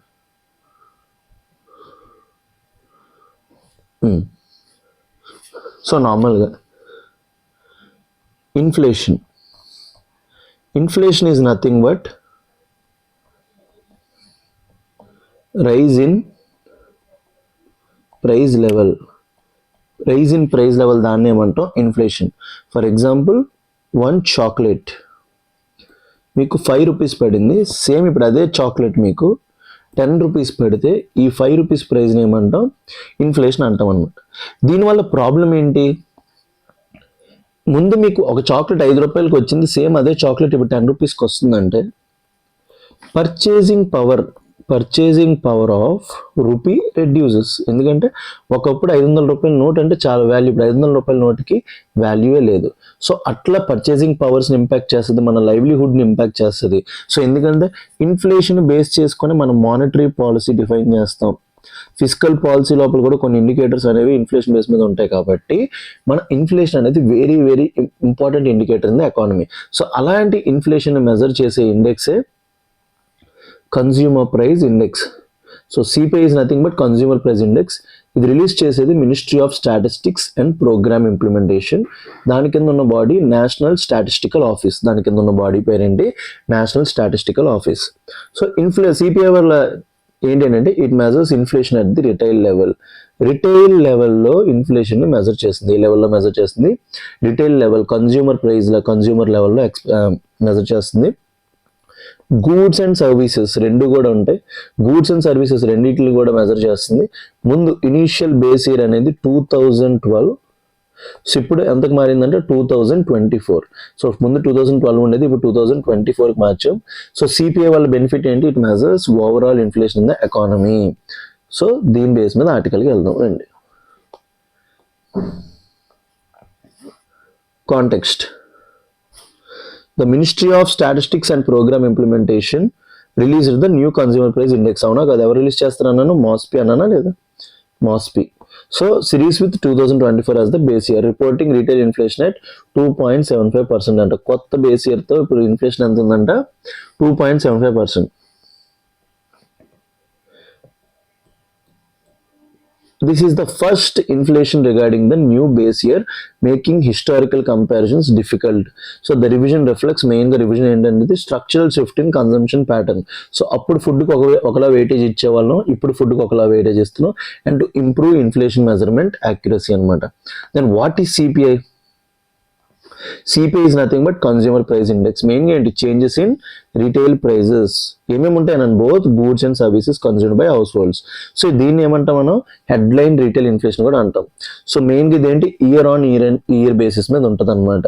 లాస్ట్ ఇయర్తో పోల్చి ఈ ఇయర్తో కంపేర్ చేస్తాం ప్రైజెస్ని. ఇన్ సింపుల్ టర్మ్స్ సిపిఐ దేన్ని చూపిస్తుంది? మెయిన్గా how much cost of living has increased for common consumers. దాన్ని ఏమని చెప్పాను మీకు? Purchasing power of rupee. So purchasing power of rupee ఎలా ఇంపాక్ట్ అయిందని చూపిస్తుంది. ఒకవేళ ఇన్ఫ్లేషన్ పెరుగుతుందని ఏంటి? Purchasing power of rupee decreases.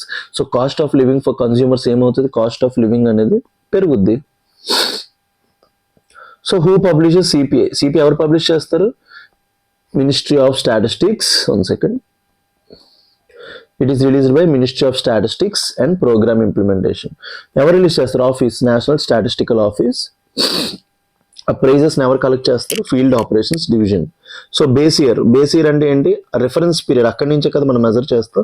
Base year is the reference period against which price changes. ముందు బేస్ ఇయర్ ఎంత? 2012. ఇప్పుడు ఎంతకు మార్చాం? 2024. If CPI is 110 it means 10% prices. ముందు ఎంత ఉంది? 2024లో 100 అనుకోండి. ఇప్పుడు ఇన్ఫ్లేషన్ 110కి వెళ్ళిందంటే దాని అర్థం ఏంటి? 10 రూపీస్ పెరిగింది. 100తో పోలిస్తే 10 రూపీస్ ఎంత percentage? 10%. So simple basic mathematics అనమాట. How are weightages decide? Weightage ఒక్కొక్క గూడ్కి ఎట్లా వెయిటేజ్ ఇవ్వాలని ఎట్లా డిసైడ్ చేశారు? Weightages are derived from household consumption expenditure survey. మెయిన్గా household consumption expenditure survey base చేసుకొని వెయిటేజ్ ఇచ్చారు. Items that household spend more on get higher weightage. ఏదైతే కన్స్యూమర్స్ మన కన్స్యూమర్స్ ఎక్కువగా స్పెండ్ చేస్తారో దానికి వెయిటేజ్ ఎక్కువ వస్తుంది. For example food traditionally had the highest weightage in India. ముందు ఎట్లా ఉండేది? ఎక్కువగా ఫుడ్కి వెయిటేజ్ ఇచ్చారు. ఎందుకు సిపిఐ ఇంపార్టెంట్ అంటే ఇందాక చెప్పా, ఆర్బీఐ ఇన్ఫ్లేషన్ టార్గెటింగ్. ఎందుకంటే ఆర్బీఐకి ఇన్ఫ్లేషన్ టార్గెటింగ్ ఎంత? 4 ± 2% according to monetary policy framework agreement. Government ఇంకా ఆర్బీఐ ఎప్పుడు సైన్ చేసుకున్నారు? 2016. సో అప్పటి నుంచి టార్గెట్ ఎంత పెట్టారు? ఎవ్రీ 5 yearsకి చేంజ్ చేస్తూ ఉంటారు. 4 ± 2% అనమాట. So monetary policy decisions repo rate depend on CPI. So మెయిన్గా రెపో రేట్ అనేది దీని మీద డిపెండ్ అవుతుంది. Next cost of living used for wage revisions. So నార్మల్గా గవర్నమెంట్ ఎంప్లాయీస్, ప్రైవేట్ ఎంప్లాయీస్కి ఏమి ఇస్తారు? డియర్నెస్ అలవెన్స్ అంటారు అనమాట. సో డియర్నెస్ అలవెన్స్ అనేది మెయిన్గా ఏంటి? దీనికోసమే. Next policy planning. మెయిన్గా policy planning helps government track food, fuel and service inflation separately అనమాట. సో కొన్ని ప్రిలిమ్స్ ఫ్యాక్ట్స్ పెడదాం. ఇదంతా మన ప్రిలిమ్స్ కాబట్టి. సిపిఐ మెజర్స్ ఎక్కడ ఇన్ఫ్లేషన్ అంటే the retail level. So WPI అని ఉంటుంది, హోల్సేల్ ప్రైస్ ఇండెక్స్. అది ఇన్ఫ్లేషన్ ఎక్కడ మెజర్ చేస్తుంది? హోల్సేల్ లెవెల్లో. ఇక్కడ ఏముంటాయి గూడ్స్ అండ్ సర్వీసెస్, WPAలో ఓన్లీ గూడ్స్ ఉంటాయి. బేస్ ఇయర్ రివైజ్డ్ పీరియాడికల్లీ, ముందు ఎంత ఉంది 2012, ఇప్పుడంతా 2024కి మార్చాం. So different CPI index rural combine urban combined ఉంటుంది అనమాట. మెయిన్ మనం కంబైన్డ్ చూసుకుంటాం. సో దీని బేస్ మీద ఒక ప్రిలిమ్స్ క్వశ్చన్ ఇచ్చాం చూడండి. Consider the following statements regarding consumer price index. CPI measures changes in retail price of goods only. మీకు చెప్పండి CPI లోపల both goods and services రెండు ఉంటాయి. First statement is wrong. CPI is used by Reserve Bank of India for inflation targeting. అంతే కదా, CPI inflation use చేసుకుని repo rate decide చేస్తుంది కాబట్టి second statement right. The weights in CPI are derived from household consumption expenditure survey 2023-24 use చేశారు కదా. Third statement is also right. So which of the following statement is are ఏమన్నాడు కింద correct అన్నాడు కాబట్టి first statement wrong. So first statement wrong కదా, first statement తీసేయండి. మీకు అసలు ఏమీ తెలియదు, సిపిఐ లోపల గూడ్స్ అండ్ సర్వీసెస్ రెండు ఉంటాయని తెలుసు. 1 తీసేయండి, 1 ఉన్న ఆప్షన్స్ అన్ని తీస్తే మీకు ఆన్సర్ ఏంటి 2, 3. మీకు థర్డ్ స్టేట్మెంట్ తెలియపోయినా పర్లేదు, సెకండ్ స్టేట్మెంట్ తెలియపోయినా పర్లేదు, ఫస్ట్ స్టేట్మెంట్ తప్పని తెలిస్తే చాలా ఆన్సర్ వచ్చేస్తుంది. సో మనం యూపీఎస్సీ ఆబ్జెక్టివ్ క్వశ్చన్స్ లోపల మెయిన్గా ఈ మెథడ్ని ఎంప్లాయ్ చేయాలన్నమాట. Next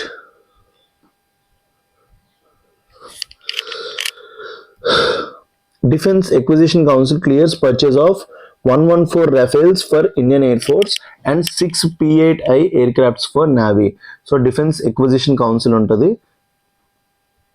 Defense Acquisition Council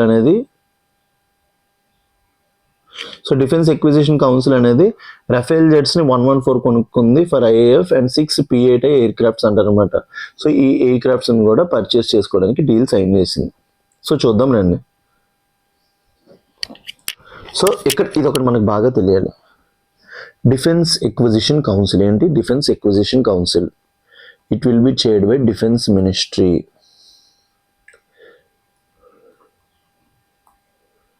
defence acquisition council ఎవరు చైర్ చేస్తారు? Defence ministry. వాళ్ళు ఏం చేశారు? As granted acceptance of necessity, మాకు అవసరం ఉంది అని, for defence procurement proposals worth and 3.6 lakh crore అంట ఈ 114 రాఫెల్ జెట్స్ ఇవన్నీ కూడా. The key approvals include 114 Rafale multi role fighter aircrafts, మెయిన్గా మన రాఫెల్ ఎయిర్ క్రాఫ్ట్స్ ఉన్నాయి కదా ఫ్రాన్స్ నుంచి తెచ్చుకుంటాం, and 6 P-8I marine reconnaissance aircraft for Indian navy along with other defence equipment.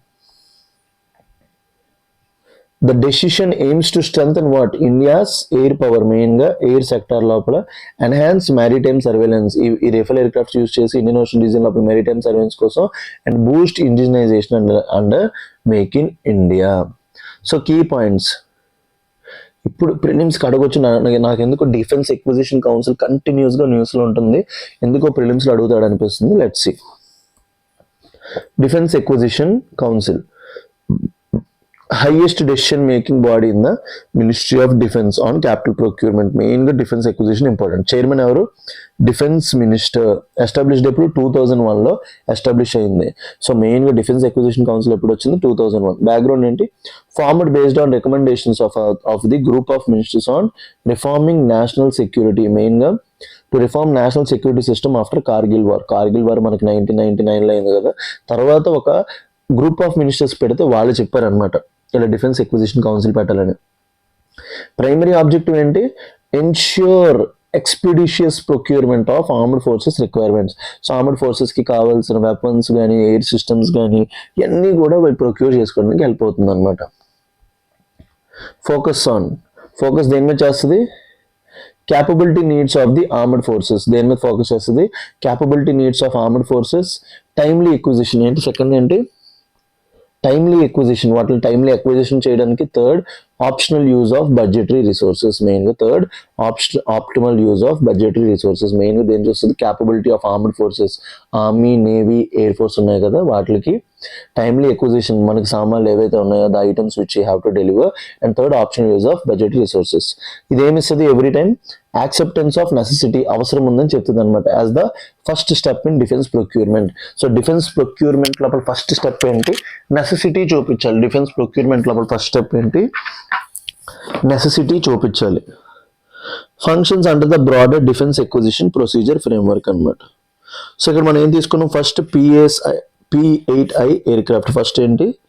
P-8I aircraft. అదేంటి? Long range maritime reconnaissance aircraft, మెయిన్గా ఏంటి maritime observation aircraft అనమాట. So used for ఏంటి anti submarine warfare. కొన్ని చాలా submarines ఉంటాయి కదా మీదకి సర్ఫేస్ అవుతున్నప్పుడు వాటిని అటాక్ చేయడానికి. మెరీటైమ్ సర్వేలెన్స్, మెయిన్గా ఇండియన్ ఓషన్ రీజన్ మనది బాగా పెద్ద, అక్కడ కమాండ్ కావాలి కాబట్టి అక్కడ ఇంటెలిజెన్స్ గ్యాదరింగ్, అలా గాల్లో ఉండి ఇంటెలిజెన్స్ గ్యాదరింగ్ చేస్తాయి. So strengthens India's navy's present in the Indo Pacific. Next ఇక్కడ ఒక పదం వాడాడు, హ్యాప్స్ అన్నాడు. ఏమన్నాడు? హ్యాప్స్. సో ఇది గోవా బేస్డ్ ఇన్స్టిట్యూట్ తయారు చేసిన దాన్ని ఏమంటాం? హై ఆల్టిట్యూడ్ సూడో శాటిలైట్ అంటాం అనమాట. సో హ్యాప్స్ అంటే ఏంటి? High altitude pseudo satellite. మెయిన్గా ఇది స్ట్రాటోస్పియర్లో ఉంటుంది. ఏ పీరియడ్లో ఉంటుంది? స్ట్రాటోస్పియర్. ట్రోపోస్పియర్ తర్వాత ఉంటుంది కదా, అక్కడే ఉంటుంది. సోలార్ ఎనర్జీ యూస్ చేసుకుని అలా గాలిలో ఉంటుంది అనమాట. So provides persistent ISR intelligence surveillance reconnaissance. So operates at high altitude for extended duration. మెయిన్గా అది ఏమి ఎనర్జీ యూస్ చేసుకుంటుంది? సోలార్ ఎనర్జీ యూస్ చేసుకోవడం వల్ల అది అలా ఛార్జ్ అవుతూ ఉంటుంది అనమాట. సో 4 months గాలిలో ఉంటుంది. సో చూద్దాం రండి question. Consider the following statements regarding the defence acquisition council. The Defense Acquisition Council is the highest decision-making body in the Ministry of Defense on capital procurement. So మెయిన్గా defence acquisition council అనేది highest decision making body కదా. So first statement right. The defence acquisition council is chaired by prime minister of India అన్నాడు. ఎవరు chair చేస్తారు? Defence minister. So second statement is wrong. So defence acquisition council grants acceptance of necessity before procurement process. So మెయిన్గా first need చూపించాలి కాబట్టి third statement is right. Which are the following is are right అన్నాడు. So right అన్నాడు కాబట్టి first 2 ఉన్న statements తీసేయాలి. 2 ఉన్న statements తీసేస్తే నాకు ఏ మిగిలింది? డి మిగిలింది. ఏ డి లోపల 1 కామన్. So 1 right. సో ఇప్పుడు 3 రైటా కాదా అని చూసుకోవాలి. సో 3 లోపల ఏం చెప్పాడు? Defence acquisition council grants acceptance of necessity. A wine ఇస్తుంది కదా, before actual procurement. So third statement is right. Correct answer to this question is 1 and 3 only. So ఇట్లా బిట్స్ చేయాలన్నమాట. ఆన్సర్స్ కూడా చూడడం అవసరం లేదు మనం, ఎందుకంటే మనం అంత బాగా ప్రిపేర్ అవుతున్నాం కాబట్టి. So audit requires is confidence. Next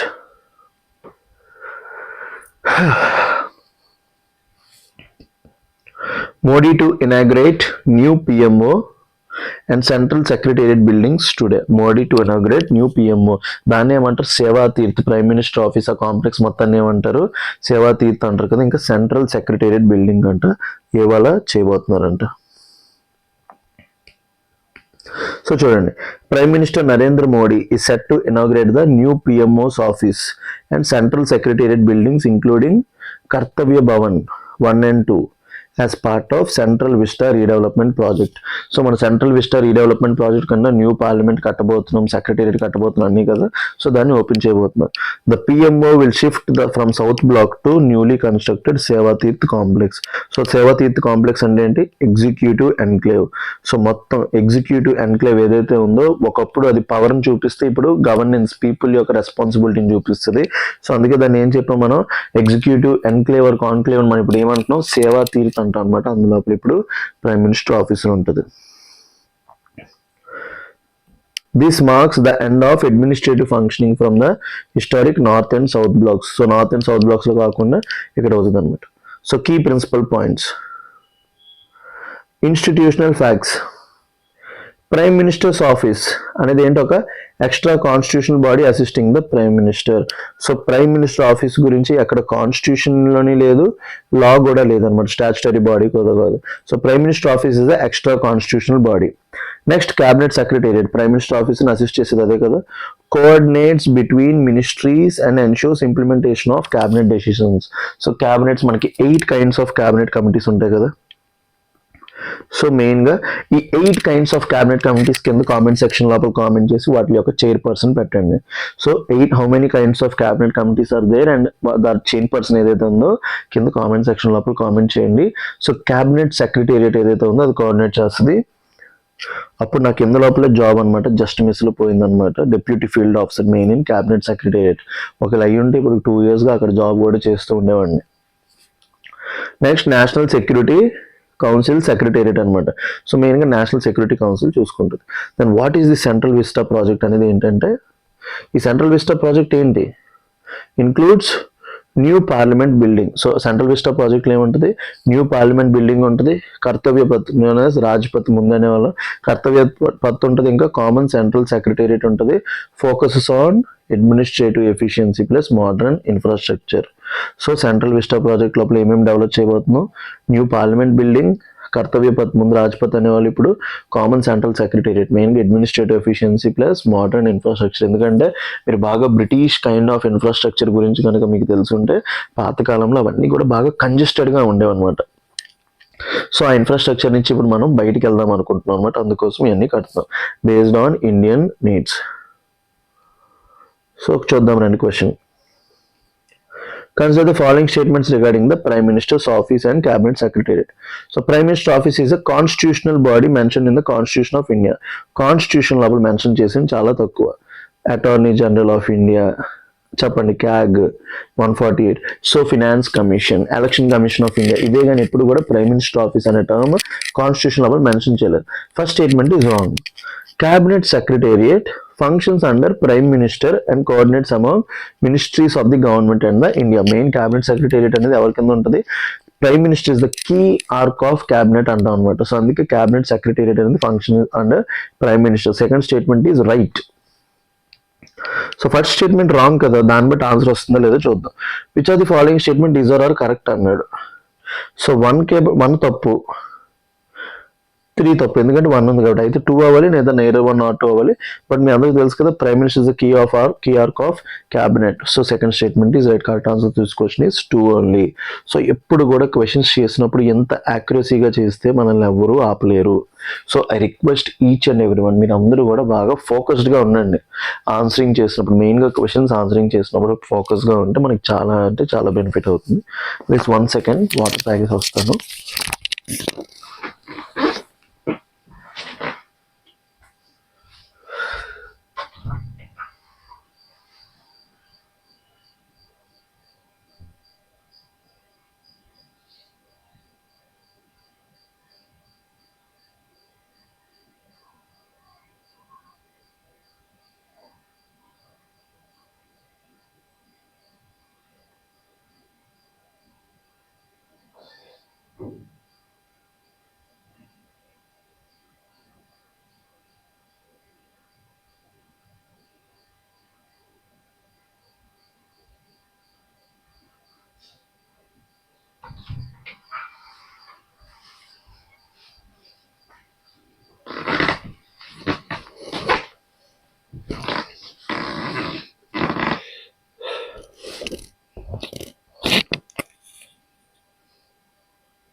Okay guys, let's dive into our next article.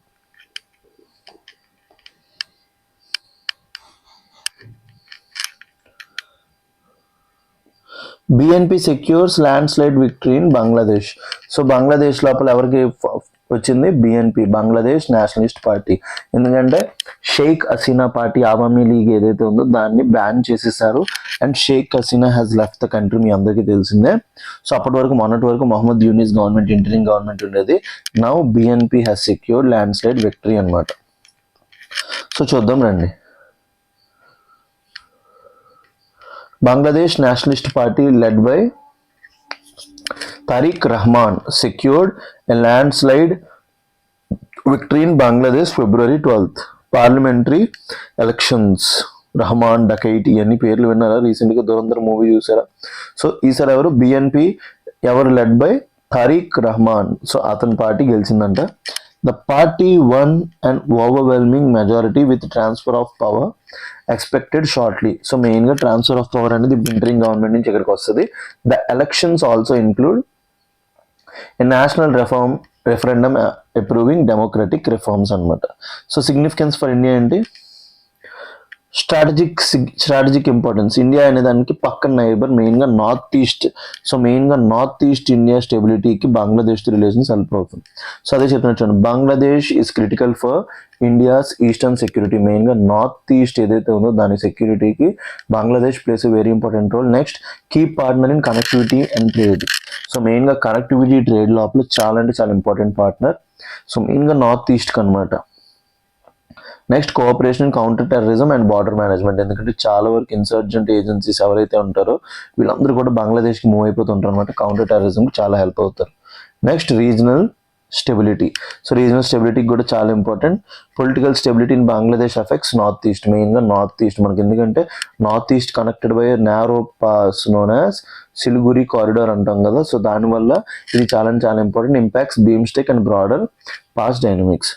So India Bangladesh relations evolution, significance and areas cooperation in points. So మీ గురించి ప్రిలిమ్స్ పాయింటర్స్లా పెట్టామన్నమాట. So historical phase. సో ముందు బంగ్లాదేశ్ అనేది పాకిస్తాన్లో పార్ట్లో ఉండేది. Shared cultural and linguistic ties, మెయిన్గా బెంగాల్ వల్ల. Partition 1947 caused major sociopolitical disruptions. But India supported Bangladesh liberation war, మీ అందరికీ తెలిసిందే. 16th December was observed as Vijay Diwas in India. So 16th December మనం ఎట్లా సెలబ్రేట్ చేసుకుంటాం? విజయ్ దివస్, ఎందుకంటే అప్పుడు మనం వార్ గెలిచాం. సో మెయిన్గా పీరియడ్ ఆఫ్ స్ట్రెయిన్స్. మెయిన్గా మన రిలేషన్స్ అంటే political changes led to fluctuations. మెయిన్గా ఆ టైం లోపల పొలిటికల్ లీడర్షిప్ బాగా చేంజ్ అవ్వడం. Issues over border management, migration and water sharing. మెయిన్గా తీస్తా రివర్ వాటర్ ఇష్యూ ఇప్పటికీ కూడా ఒక కన్సర్న్, ఏరియా ఆఫ్ కన్సర్న్ మనకి బంగ్లాదేశ్కి. తీస్తా రివర్ వాటర్ ఇష్యూ కూడా one of the area of concern. So renewed cooperation ఎప్పుడు వచ్చింది? మన ఆవామీ లీగ్ మన ఎవరైతే ఉన్నారో మనం వచ్చినప్పుడు. సో రెన్యూడ్ కోఆపరేషన్ ఎప్పుడు జరిగింది? 2009 onwards. Stronger security and counter terror cooperation. So renewed cooperation ఎప్పటి నుంచి? Stronger security and counter terror cooperation. Next improve trade and connectivity. మెయిన్గా అప్పటి నుంచి ఏమైంది? కౌంటర్ టెర్రరిజం ఆపరేషన్స్ వాళ్ళు బాగా మనల్ని కౌంటర్ హెల్ప్ చేయడానికి ట్రేడ్ అండ్ కనెక్టివిటీ బాగా పెరిగింది. ఎందుకంటే we have signed so many bilateral relations. Landmark land boundary agreement, దీన్నే 100th కాన్స్టిట్యూషనల్ అమెండ్మెంట్ యాక్ట్ అంటాం. Exchange of enclaves and relations described as Sonali Adhyay. So ఆ బెంగాల్ భాషలో దాన్ని ఏమని పిలుస్తారు? సోనాలి అధ్యాయ్ అంటే golden phase between India and Bangladesh. So India and Bangladesh relations ఈ టైంలో, ఈ పీరియడ్ లోపల ఏమని పిలిచారు? సోనాలి అధ్యాయ్ అని పిలిచారు అనమాట. So significance of Bangladesh to India అంటే first geopolitical importance. Shares long land border. So India ఎన్ని కంట్రీస్తో ల్యాండ్ బార్డర్ షేర్ చేస్తుంది? దానికి టెక్నిక్ బచ్పన్ ఎంబీఏ టెక్నిక్ ఏంటి? బచ్పన్ ఎంబీఏ. బి అంటే బంగ్లాదేశ్, సిహెచ్ అంటే చైనా, పి అంటే పాకిస్తాన్, ఏ అంటే పి అంటే పాకిస్తాన్, ఎన్ అంటే నేపాల్, ఎం అంటే మయన్మార్, బి అంటే భూటాన్ అండ్ లాస్ట్ ఏ అంటే Afghanistan. So largest long border మనం ఎవరితో షేర్ చేస్తాం? Bangladesh. Shares long border riverine and maritime boundary with India. Second critical for security of India's north east. మెయిన్గా నార్త్ ఈస్ట్కి చాలా important. Strategic location in the bay of Bengal. మెయిన్గా bay of బెంగాల్లో దీనికి strategic location ఉంది. Important in balancing China's growing presence in the region. మెయిన్గా bay of Bengal లోపల China presence చూపిద్దాం అనుకుంటుంది కాబట్టి మన ఇద్దరు రిలేషన్షిప్స్ చాలా important. Economic importance. One of India's large trade partners in South Asia. మెయిన్గా సౌత్ ఏషియా లోపల one of the largest trade partner ఎవరు? మనకి ఇండియాకి Bangladesh. Next bilateral trade has grown steadily over the past decade అనమాట. ఇంకా ఈ year 2026కి least developed country నుంచి developing కంట్రీకి గ్రాడ్యుయేట్ అవ్వబోతుంది బంగ్లాదేశ్. సో ఇంకా వాళ్ళ రిలేషన్స్ మనతో చాలా స్ట్రాంగ్గా ఉండాలి. So Bangladesh is key market for Indian exports and connectivity projects. మెయిన్గా మన దగ్గర నుంచి రా కాటన్ ఎక్స్పోర్ట్స్ ఎక్కువ వెళ్తాయి. ఇంకా రా జూట్. సో ఎందుకంటే కాటన్ ఎక్స్పోర్ట్స్లో టెక్స్టైల్ ఎక్స్పోర్ట్స్లో బంగ్లాదేశ్ తోపు. బట్ వాళ్ళకి కావాల్సిన రా కాటన్, రా జూట్ ఎక్కడి నుంచి వెళ్తుంది. స్ట్రాటజిక్ ఇంపార్టెన్స్ ఏంటి? Gateway to south east Asia under act east policy. Act east policy కింద సౌత్ ఈస్ట్ ఏషియాకి ఇది ఒక gateway. And crucial for sub regional initiatives like BIMSTEC and Bangladesh, Bhutan, India, Nepal. So BBIN ఇలాంటి వాటికి చాలా important. Next cultural and civilization ties ఏంటి? Shared language, literature, art and traditions. మెయిన్గా బెంగాల్లో పార్ట్ అవ్వడం వల్ల సో షేర్డ్ లాంగ్వేజ్, లిటరేచర్ అన్నీ ఉన్నాయి. Strong people to people linkages ఉన్నాయి. నెక్స్ట్ ఎన్వైరన్మెంటల్ కోఆపరేషన్ అంటే షేర్ ట్రాన్స్బౌండరీ రివర్స్. మెయిన్గా గంగా, తీస్తా కుషియారా. రివర్స్ అన్నీ ఉండడం వల్ల మనకి ఎన్వైరన్మెంటల్ కోఆపరేషన్ ఉంటుంది. ఎందుకంటే Bangladesh being lower riparian state, బంగ్లాదేశ్ని ఏమంటాం లోవర్ రైపీరియన్ స్టేట్ అవడం వల్ల మన రివర్స్ ఎప్పుడైనా వాటర్ క్వాంటిటీ పెరిగితే అక్కడ ఫ్లడ్స్ వచ్చే ఛాన్స్ ఉన్నాయి. Next joint efforts need for flood control and Sundarban cultivation. చెప్పే కదా largest mangrove forest in the world Sundarbans అంటాం అనమాట. సో ఏరియాస్ ఆఫ్ కోఆపరేషన్ ఏంటి, మీకు అన్నీ కూడా ఇక్కడే కవర్ చేసేస్తున్నాం చూసారా. Economic and commercial, Bangladesh is India's biggest trade partner in South Asia. South ఏషియాలో మనకు బిగ్గెస్ట్ ట్రేడ్ పార్ట్నర్ ఎవరు, expanding bilateral trade and investment flows. So growing integration into supply chains. Connectivity ఏంటి, restoration of pre-1965 rail links, ఇంకా Maitri Express and Bandhan Express enhance passenger movement. So 2 ఎక్స్ప్రెస్లు ఉన్నాయి మన ఇద్దరి మధ్య ఏంటి, Maitri Express and Bandhan Express అంట. ఇవన్నీ last 2 years back current affairs, ఇవన్నీ కూడా ఇప్పుడు మీకోసం తీసుకొచ్చాం. నెక్స్ట్ ఏంటి, Agartala Akhaura rail link connects north east India to Bangladesh. So మెయిన్గా నార్త్ ఈస్ట్ ఇండియా నుంచి బంగ్లాదేశ్ కనెక్ట్ చేయడానికి మనం ఏంటి, అగర్తల అకూరా రైల్ లింక్ అని ఉంటుంది, అది మెయిన్గా మనం లే చేస్తున్నాం. ఇంకా inland waterway cooperation. Next cultural cooperation ఏంటి, అందరూ బెంగాలీస్ అవడం, బెంగాల్ మాట్లాడతారు. Cultural centres promoting shared heritage and exchange programmes in arts, language and literature. Next defence exercise ఏమైనా ఉన్నాయో మన ఇద్దరి మధ్య అంటే కోఆర్డినేషన్ నావల్ పెట్రోల్స్, దాన్ని ఏమంటాం కార్పాట్స్ అంటాం. Joint military exercises and counter terrorism collaboration. Next water sharing and river management లోపల agreements on rivers side, example Kushiyara river మీద చేయించుకున్నాం. ఇంకా తీస్తా ఎట్టు కంబాల్, మరి తీస్తా రివర్ మీద అడుగుతున్నారు. And joint river commission mechanisms and countering external influence. So cooperation in infrastructure, energy, digital connectivity, ఇంకా మన యూపీఐ కానీ డిజిటల్ పబ్లిక్ ఇన్ఫ్రాస్ట్రక్చర్ కానీ వాళ్ళకి కావాలి. So strategic engagement to balance external powers influence. So UPSC prelims question. So చూద్దాం రండి. Consider the following statements. Bangladesh shares its longest international land boundary with India. సో బచ్పన్ ఎంబీఏలో ఫస్ట్ ఎవరు ఉన్నారు, బంగ్లాదేశ్. సో ఈ టెక్నిక్ ఎప్పుడు గుర్తుపెట్టుకోండి, BACHPANMBA.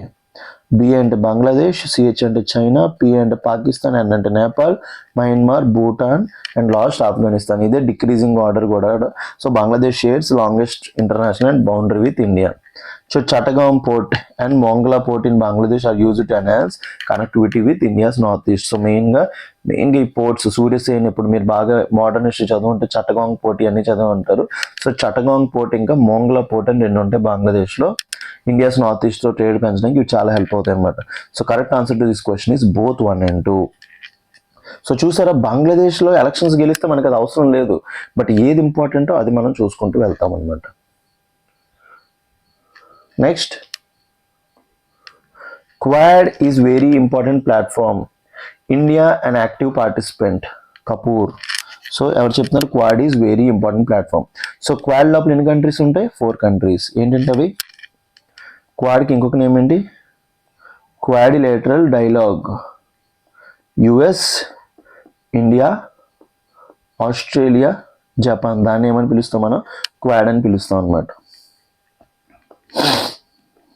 సో ఎవరు చెప్తున్నారు, Paul Kapur, a senior US diplomat for South and Central Asia. So మెయిన్గా సౌత్ అండ్ సెంట్రల్ ఏషియాకి senior US diplomat. Describe the Quad. Quad అంటే ఎవరెవరు, India, US, Japan and Australia as very important platforms. So వీళ్ళ నలుగురిని ఏమని చెప్పారు, వీళ్ళ నలుగురికి క్వాడ్ అనేది ఇంపార్టెంట్ అంట. Highlighting India's active participation. The statement comes after renewed momentum in India-US relations. So India-US ఏం స్టార్ట్ చేశారు, ఇంట్రిమ్ ట్రేడ్ ప్యాక్ట్ సైన్ చేసుకున్నారు కదా, following recent trade discussions between leaders of countries. So quad అంటే ఏంటి, full form quadrilateral dialogue, quadrilateral security dialogue.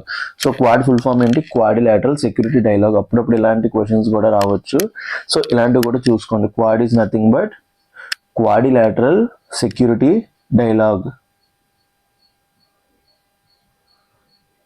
Next members, India, US, Japan, Australia. చెప్పారు కదా, ఈ 4 countries members ఉంటారు. Nature, strategic and diplomatic forum. ఇది ఒక మిలిటరీ అలయన్స్ కాదు, మీరు అందరూ బాగా గుర్తుపెట్టుకోవాలి. యూపీఎస్సీ లోపల మనల్ని ఎక్కడే కొడతారు, ఇంకెక్కడ కొట్టు. ఇది ఒక మిలిటరీ గ్రూపింగ్ కాదు, just only strategic and diplomatic forum. మీరు బాగా గుర్తుపెట్టుకోండి.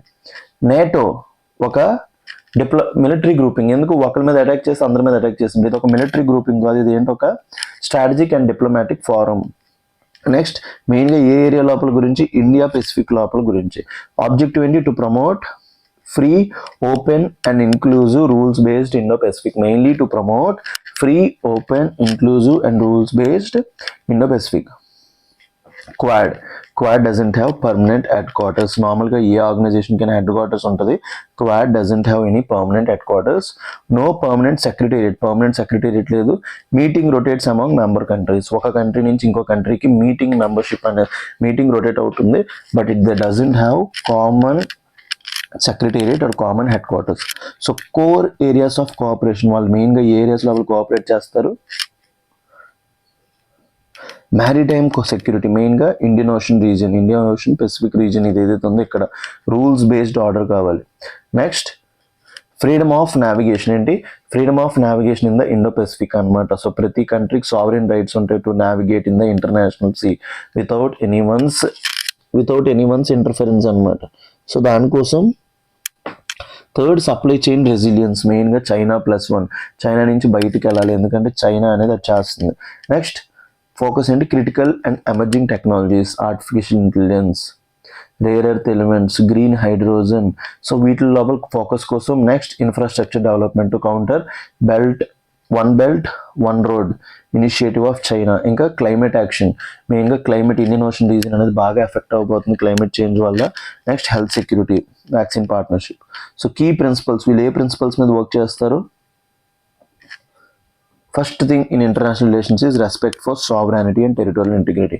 ఏ కంట్రీకి, ఎందుకంటే ఇప్పుడు చైనా క్లెయిమ్స్, చైనా తైవాన్ మీద ఏం చేస్తుంది, చైనా జపాన్ మీద సెంకాకు ఐలాండ్స్ తనవంటుంది. సో ఏంటి, టెరిటోరియల్ ఇంటిగ్రిటీని వైలేట్ చేస్తుంది అనమాట.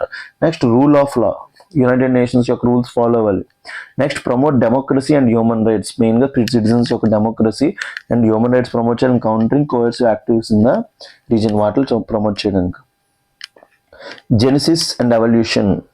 సో మెయిన్గా ఎప్పుడు ఫామ్ అయింది ఇదంటే 2007 proposed by Shinzo Abe, first informal meeting later stalled అనమాట.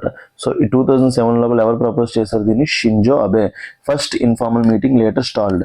సో తర్వాత ఏమైంది, 2017 లోపల రివైవ్ అయింది. ఇప్పుడు మళ్ళీ రివైవ్ అయింది 2017. Revived amid China concerns official talks in Manila. మెయిన్గా 2017 నుంచి ఫోకస్ వచ్చింది. 2020 మలబార్ ఎక్సైజ్ అయింది, included Australia all 4 together. So Malabar exercise నుంచి ఇది స్టార్ట్ అయింది అనమాట. 2021 first leader summit spirit of quad statement release అయిందనమాట. సో ఫస్ట్ 2007 లోపల జస్ట్ ప్రపోజ్ చేశారు షింజో అబే, 2017లో దీన్ని రివైవ్ చేశారు, 2020 మలబార్ ఎక్సైజ్లో ఆస్ట్రేలియాని ఇంక్లూడ్ చేశారు, 2021లో ఫస్ట్ లీడర్ సమిట్ అయింది, దాన్ని ఏమన్నారు స్పిరిట్ ఆఫ్ క్వాడ్ స్టేట్మెంట్. అంటే 5 years అయింది కాబట్టి ఇయర్ యూపీఎస్సీలో క్వశ్చన్ వచ్చే ఛాన్స్ ఉంది. It doesn't have any permanent secretariat or permanent headquarters. బాగా గుర్తుపెట్టుకోండి, చాలా అంటే చాలా important. Consider the following statements regarding quadrilateral security dialogue. Quad is a formal military alliance. ఇందాకే చెప్పాను, it's not a military grouping, it is not like NATO అని కూడా చెప్పాను. సో చూసారు, క్వశ్చన్ కూడా అదే ఇచ్చాడు. సో మన క్వశ్చన్ ముందుగానే గెస్ట్ చేయాలన్నమాట ఎగ్జామ్లో ఏదొస్తుంది అనేది. నేనైతే ఈ ఆర్టికల్ చూడలేదు, పీడిఎఫ్, బట్ చెప్తున్నాను క్వశ్చన్ ఎట్లా వస్తుందో మనం చూసుకోవాలి. నేను ఎప్పుడు కూడా మెయిన్గా క్వశ్చన్స్ అయితే మాత్రం మీతోనే చేయడానికి ట్రై చేస్తాను, ఎందుకంటే యాజ్ అన్ ఆస్పిరెంట్ మీరు క్వశ్చన్ చేస్తున్నప్పుడు నేను కూడా చేయాలి. మీరు నాకు కూడా అనిపించాలి కదా ఈ క్వశ్చన్ ఎట్లా ఉందని తెలియడానికి. Quad has no permanent headquarters or secretariat. ఇందాక చూసాను, doesn't have any headquarters or secretariat. నా క్వశ్చన్ ఏంటంటే షాంఘై కోఆపరేషన్ ఆర్గనైజేషన్ యొక్క సెక్రటేరియట్ ఎక్కడ ఉంది, హెడ్ క్వార్టర్స్ ఎక్కడ ఉంది, కింద కామెంట్ సెక్షన్ లోపల కామెంట్ చేయండి. All 4 Quad countries participate in Malabar naval exercise. So Malabar naval exercise 2020 నుంచి అందరూ పార్టిసిపేట్ చేస్తారు. So which of the following statement is are correct. So first statement wrong, పోతే మనకి ఏం మిగిలే 2, 3 and 3. దీన్ని బట్టి ఏం తెలుస్తుంది, 3 ఈజ్ పక్కా కరెక్ట్. ఈ స్టేట్మెంట్ బట్టి మీకు ఒకటి తెలుస్తుంది, 3 ఈజ్ పక్కా కరెక్ట్ కదా, 3 ఈజ్ పక్కా కరెక్ట్. మీకు ఓన్లీ వన్ థింగ్ తెలియదు, 2 right or wrong. So Quad doesn't have no permanent headquarters or secretariat. So correct answer to this question is both 1, 2 and 3. First statement 2 and 3 is correct. So ఇట్లా చేయాలన్నమాట. ఎప్పుడు కూడా questions ఎప్పుడు ఇట్లా చేస్తామో మనకి ఇంకా కాన్ఫిడెన్స్ బూస్ట్ అయిపోతూ ఉంటుంది, మనం ఇంకా బాగా డెవలప్ అయిపోతూ ఉంటాం. So trust me, you guys will, నేను మీకు హిందూ అనాలిసిస్ చెప్పడం is the best thing you guys can have. ఎందుకంటే నేను కంప్లీట్గా 5 years కరెంట్ అఫైర్స్ మీద పట్టుతో దేని మీద ఫోకస్ చేయాలి, దేని మీద ఫోకస్ చేయకూడదు. ఎందుకంటే ప్రిలిమ్స్ 2 సార్లు క్వాలిఫై మెయిన్స్కి వెళ్ళడం, స్టేట్ పీసీఎస్లో ర్యాంక్ క్రాక్ చేయడం, గ్రూప్ 1 మెయిన్స్ 2 సార్లు రాయడం, సిఏపిఎఫ్ మెయిన్స్ 3 సార్లు క్రాక్ చేయడం. సో ఇవన్నీ కూడా మీకు అన్ని ఎగ్జామ్స్కి ఎక్స్పోజర్ ఉండడం వల్ల నాకు తెలుసు మీకు ఎంతవరకు అవసరం, ఎంతవరకు అవసరం లేదు. సో నేను అన్ని మోడల్స్ ఆఫ్ క్వశ్చన్ చూశాను కాబట్టి రీసెంట్గా జియో సైంటిస్ట్ క్వశ్చన్ పేపర్ అయింది. కరెంట్ అఫైర్స్ క్వశ్చన్ చూడండి, మీరు ఎంత ఈజీగా చేస్తారో చూడండి. ప్రతిదీ కూడా మనం కవర్ చేసిందే ఉంది క్వశ్చన్ పేపర్లో. సో మనం ఈజీగా సాల్వ్ చేస్తాం అనమాట. So all it requires is you guys daily observing my videos. మెయిన్గా మన వీడియోస్లో చెప్పే ప్రతి దాన్ని మీరు ఫాలో అవ్వాలి. సో దాన్ని అయితే నేనేం చేయలేను. ప్లీజ్ నేను ఉన్నా లేకపోయినా, నా ఫేస్ కనబడినా కనబడిపోయినా మీరు అది ఫాలో అవ్వాల్సిందే. Telecom service providers do not own spectrum ఎవరు చెప్పారు? Supreme Court. సో ఇదేంటో చూద్దాం. I think this is the last article for today, లేకపోతే ఇంకేదో ఆర్టికల్ ఉన్నట్టుంది. So Supreme Court held that telecom service providers do not own spectrum as it scarce natural resources owned by people of India. So spectrum అనేది ఎవరంట? People of India own చేస్తారనమాట, with title vesting exclusively with Union of India. So spectrum యొక్క title అంటే మెయిన్గా rights ఎవరి దగ్గర ఉంటే? India దగ్గర ఉంటాయి. హలో అజయ్, హలో, క్లాస్ చెప్తున్నారా? అయిపోయిందా? ఒకసారి ఒక సెకండ్ రికార్డ్ చేస్తా.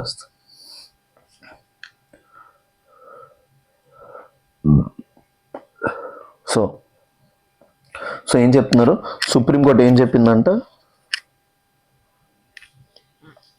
Telecom service providers do not own spectrum. వాళ్ళది కాదు స్పెక్ట్రమ్. ఈ 5G స్పెక్ట్రమ్, 4G స్పెక్ట్రమ్ వాళ్ళది కాదు.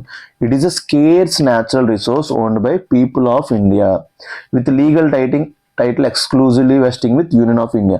సో ఇక్కడ మీరు బాగా ఫోకస్ చేయాల్సింది ఏంటంటే స్పెక్ట్రమ్ అనేది స్టేట్ గవర్నమెంట్స్ కూడా లేదు. ఎవరికి ఉంది? ఓన్లీ యూనియన్ గవర్నమెంట్కి ఉంది. The court clarified that spectrum cannot be treated as an asset for insolvency or liquidation. So ఏం చెప్పింది? Spectrum cannot be treated as an asset for insolvency or liquidation. Spectrum అనేది వాళ్ళ అసెట్ కాదు. Proceedings under insolvency and bankruptcy code. ఇది ఎప్పుడు వచ్చింది? 2016. మెయిన్గా companies liquidate చేయడానికి అనమాట. So key judgment first spectrum ownership. So according to Supreme Court చెప్పిందంటే ఎప్పటి నుంచి మనం అందరం ఫాలో అవ్వాల్సిందే. Spectrum is a public natural resource. Supreme Court ఏం చెప్పింది? Spectrum is a public natural resource. వీడిది వాడిది కాదు, ఎవరి సొత్తు కాదు. Spectrum is a public natural resource. Legal title vested with Union of India. ఎవరి దగ్గర ఉండదు? ఇది యూనియన్ ఆఫ్ ఇండియా దగ్గర ఉంటుంది.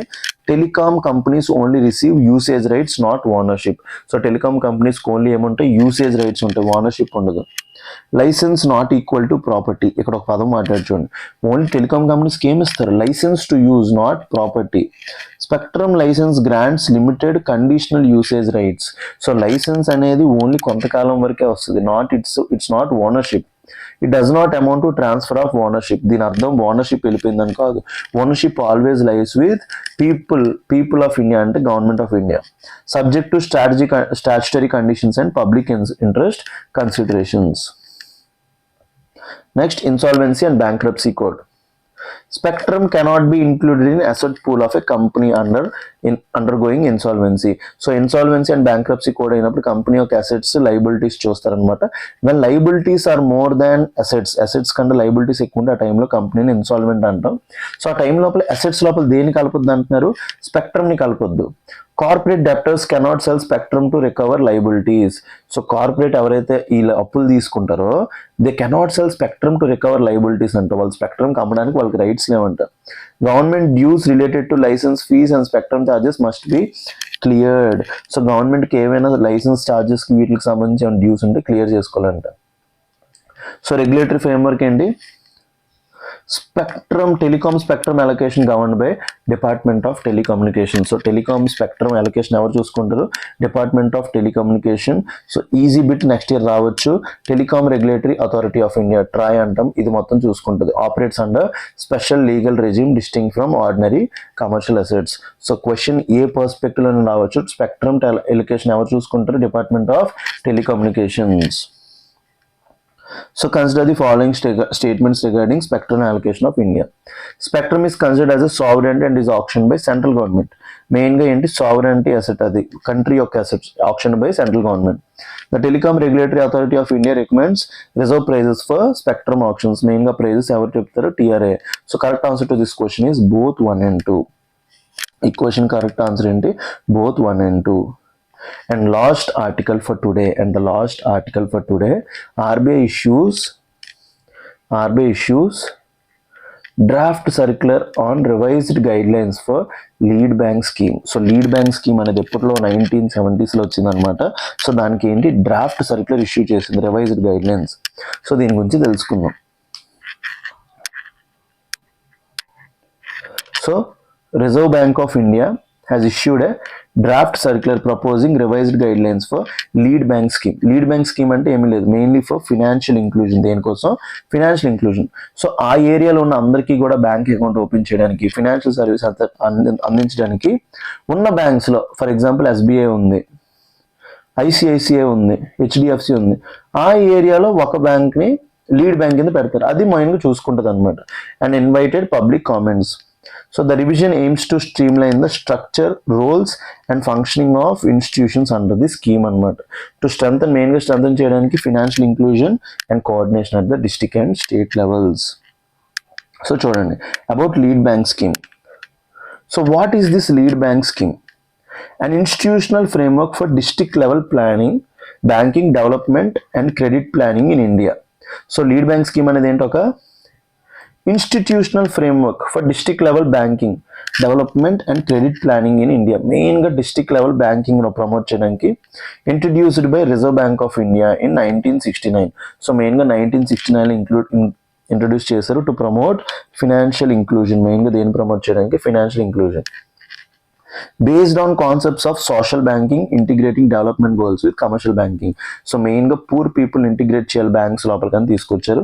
Design to reduce regional disparities in access to banking and credit. So మెయిన్గా పూర్ పీపుల్కి బ్యాంకింగ్ యాక్సెస్ అన్నీ కూడా ఇబ్బందులు ఉంటాయి కాబట్టి మెయిన్గా ఆ డిస్పారిటీస్ని క్లియర్ చేయడానికి తీసుకొచ్చారు అనమాట. Design to reduce regional disparities in access to banking and credit. Focused particularly on rural and backward areas. Main focus ఎక్కడ ఉంటుంది? రూరల్ అండ్ బ్యాక్వర్డ్ ఏరియాస్ మీద ఉంటుంది అనమాట. కోర్ ఆబ్జెక్టివ్ ఏంటి? Expand banking penetration. దాన్ని ఏమంటాం మనం? Financial inclusion. మెయిన్గా బ్యాంకింగ్ పెనెంట్రేషన్ రూరల్ ఏరియాస్కి వెళ్ళాలి. Improve availability of institutional credit. So నార్మల్గా ఫార్మర్స్ అందరికీ కూడా ఊరిలో ఇన్ఫార్మల్ క్రెడిట్ వస్తుంటుంది అనమాట. ఇన్ఫార్మల్ క్రెడిట్ అంటే నార్మల్గా మనీ లెండర్స్, వడ్డీ వ్యాపారస్తులు ఉంటారు కదా, హై రేట్ ఆఫ్ ఇంట్రెస్ట్కి లోన్స్ ఇస్తుంటారు. సో మెయిన్గా improve availability of institutional credit. Third, promote financial inclusion and balanced regional development. So మెయిన్గా ఫినాన్షియల్ ఇంక్లూజన్, అందరికీ కూడా క్రెడిట్ అనేది రావాలి, బ్యాంకింగ్ సర్వీసెస్ అవైలబుల్ ఉండాలని. సో జనరల్ ప్రిన్సిపల్ ఏంటి? Each district is assign to designated lead bank. So ప్రతి district లో financial inclusion చేయడానికి ఒక డెసిగ్నేటెడ్ లీడ్ బ్యాంక్ పెడతాం. ఫర్ ఎగ్జాంపుల్ 5 బ్యాంక్స్ ఉన్నాయి అనుకోండి, ఎస్బీఐ, ఐసిఐసిఐ, హెచ్డిఎఫ్సి, ఇంకేదైనా ఉంటే ఒక బ్యాంక్ ఏమిస్తాం? లీడ్ బ్యాంక్ స్టేటస్ ఇస్తాం. The lead bank acts as a coordinator for all banking activities in the district. ఆ డిస్ట్రిక్ట్ లోపల అన్ని బ్యాంకింగ్ యాక్టివిటీస్ చూసుకుంటుంది. సో రెస్పాన్సిబిలిటీస్ ఏమేమి ఉంటాయి? Assessing local credit needs. ఆ ఏరియా లోపల పీపుల్కి ఏమేమి డబ్బులు కావాలి, ఏమేమి అవసరాలు ఉంటాయి, ఫస్ట్ అది చూసుకోవాలి. Preparing district credit plans. So district లోపల ఏమేమి క్రెడిట్ ప్లాన్స్ ఉంటాయి అన్నీ కూడా అది కోఆర్డినేట్ చేయాలి. And third, monitoring implementation of government things. For example priority sector lending, 40% loans disbursal, ఇవన్నీ ఉంటాయి కదా. గవర్నమెంట్ స్కీమ్స్ని ఇంప్లిమెంట్ అయ్యేటట్టు చూసుకోవాలి. And next, coordinating with banks, district administration, development agencies. మెయిన్గా వాళ్ళతో కోఆర్డినేట్ చేయాలి. So consider the following statements regarding the lead bank scheme. So నా question ఏంటంటే, which committee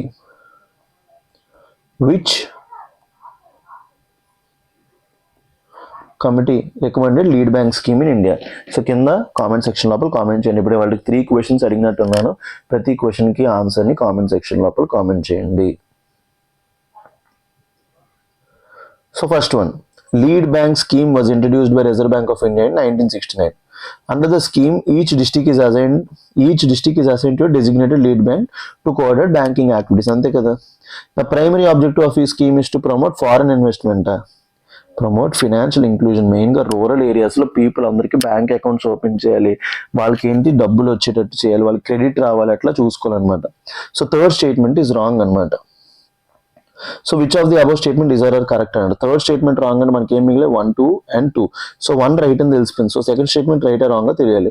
under the scheme each district is assign to a designated lead bank. అవునా కదా, ఒక district లోపల 5 banks ఉంటే ఒక బ్యాంక్ ఏమి ఇస్తాం, డెసిగ్నేట్ బ్యాంక్ ఇస్తాం టు కోఆర్డినేట్ బ్యాంకింగ్ డెవలప్మెంట్. అందుకే అది తీసుకొచ్చాం. So correct answer to this question is 1 and 2.